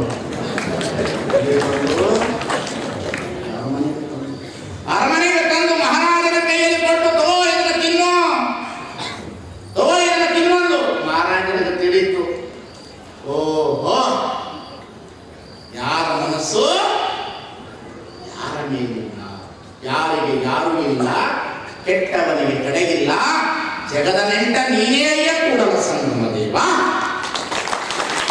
ವಿಚಾರ ಮಾಡಿ, ವಿಚಾರ ಮಾಡಿ, ಸ್ವಲ್ಪ ವಿಚಾರ ಮಾಡಿ ನೋಡ್ರಿ. ಮನಸ್ಸು ಹೀಗೆ ಹರಿದು ಹೋಗ್ಬಿಡ್ತದೆ, ಹರಿದು ಹೋಗ್ಬಿಡ್ತದೆ.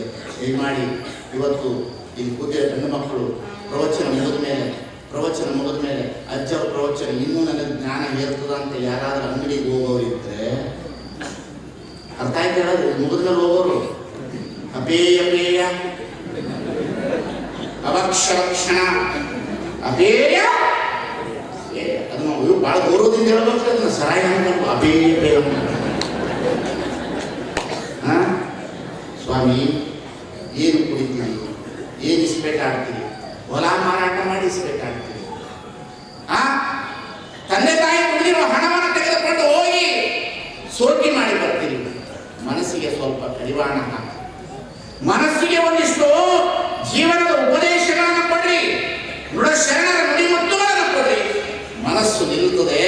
ಇಂತಹ ಮನಸ್ಸನ್ನು ಏಕಾಗ್ರತೆ ಮಾಡಿರ್ತಕ್ಕಂತಹ ಗುರುಗಳು ಬಹಳ ದೊಡ್ಡವರು. ಇಂತಹ ಗುರುಗಳು ತನಿವಿಗೆ ಉಪದೇಶ ಕೊಡುವವಳು ತಾಯಿ, ಮನೆಗೆ ಉಪದೇಶ ಕೊಡುವವನು ಒಬ್ಬ ಗುರು. ಆತ್ಮಕ್ಕೆ ಅಧ್ಯಾತ್ಮದ ಬೋಧನೆ ಮಾಡುವ ಗುರು ಇದ್ದಾನಲ್ಲ, ಇವನು ಬಹಳ ಪ್ಯೂರ್ಲಿ ಗುರು. ಇವನು ಹೇಗಿರ್ತಾನೆ ಅಂದ್ರೆ 3 ನ್ಯಾಯದಿಂದ ಇರ್ತಾನೆ. ಕುಕ್ಕುಟ ನ್ಯಾಯ, ಕೂರ್ಮನ್ಯಾಯ, ಮತ್ಸ್ಯನ್ಯಾಯ ಅಂತಾರೆ. ಕುಕ್ಕುಟ ನ್ಯಾಯ, ಕೂರ್ಮನ್ಯಾಯ, ಮತ್ಸ್ಯನ್ಯಾಯ, ಈ 3 ನ್ಯಾಯಗಳನ್ನು ಒಳಗೊಂಡಿರ್ತಕ್ಕಂಥ ಅಧ್ಯಾತ್ಮದ ಗುರುವಿನಲ್ಲಿ ಕರುಣೆ, ಸತ್ಕಲೆ, ಶಾಸ್ತ್ರ ಪರಿಣತೆ, ಸುನಕುತ್ವ, ಸುಗುಣ, ಸುಜ್ಞಾನ, ನಿರಾಸೆ, ಸೌಂದರ್ಯತ್ವ ಇರ್ತದೆ. ಇಂತಹ 3 ಪ್ರಕಾರದ ಗುರುಗಳು ಯಾರ್ಯಾರು ನಾಳೆ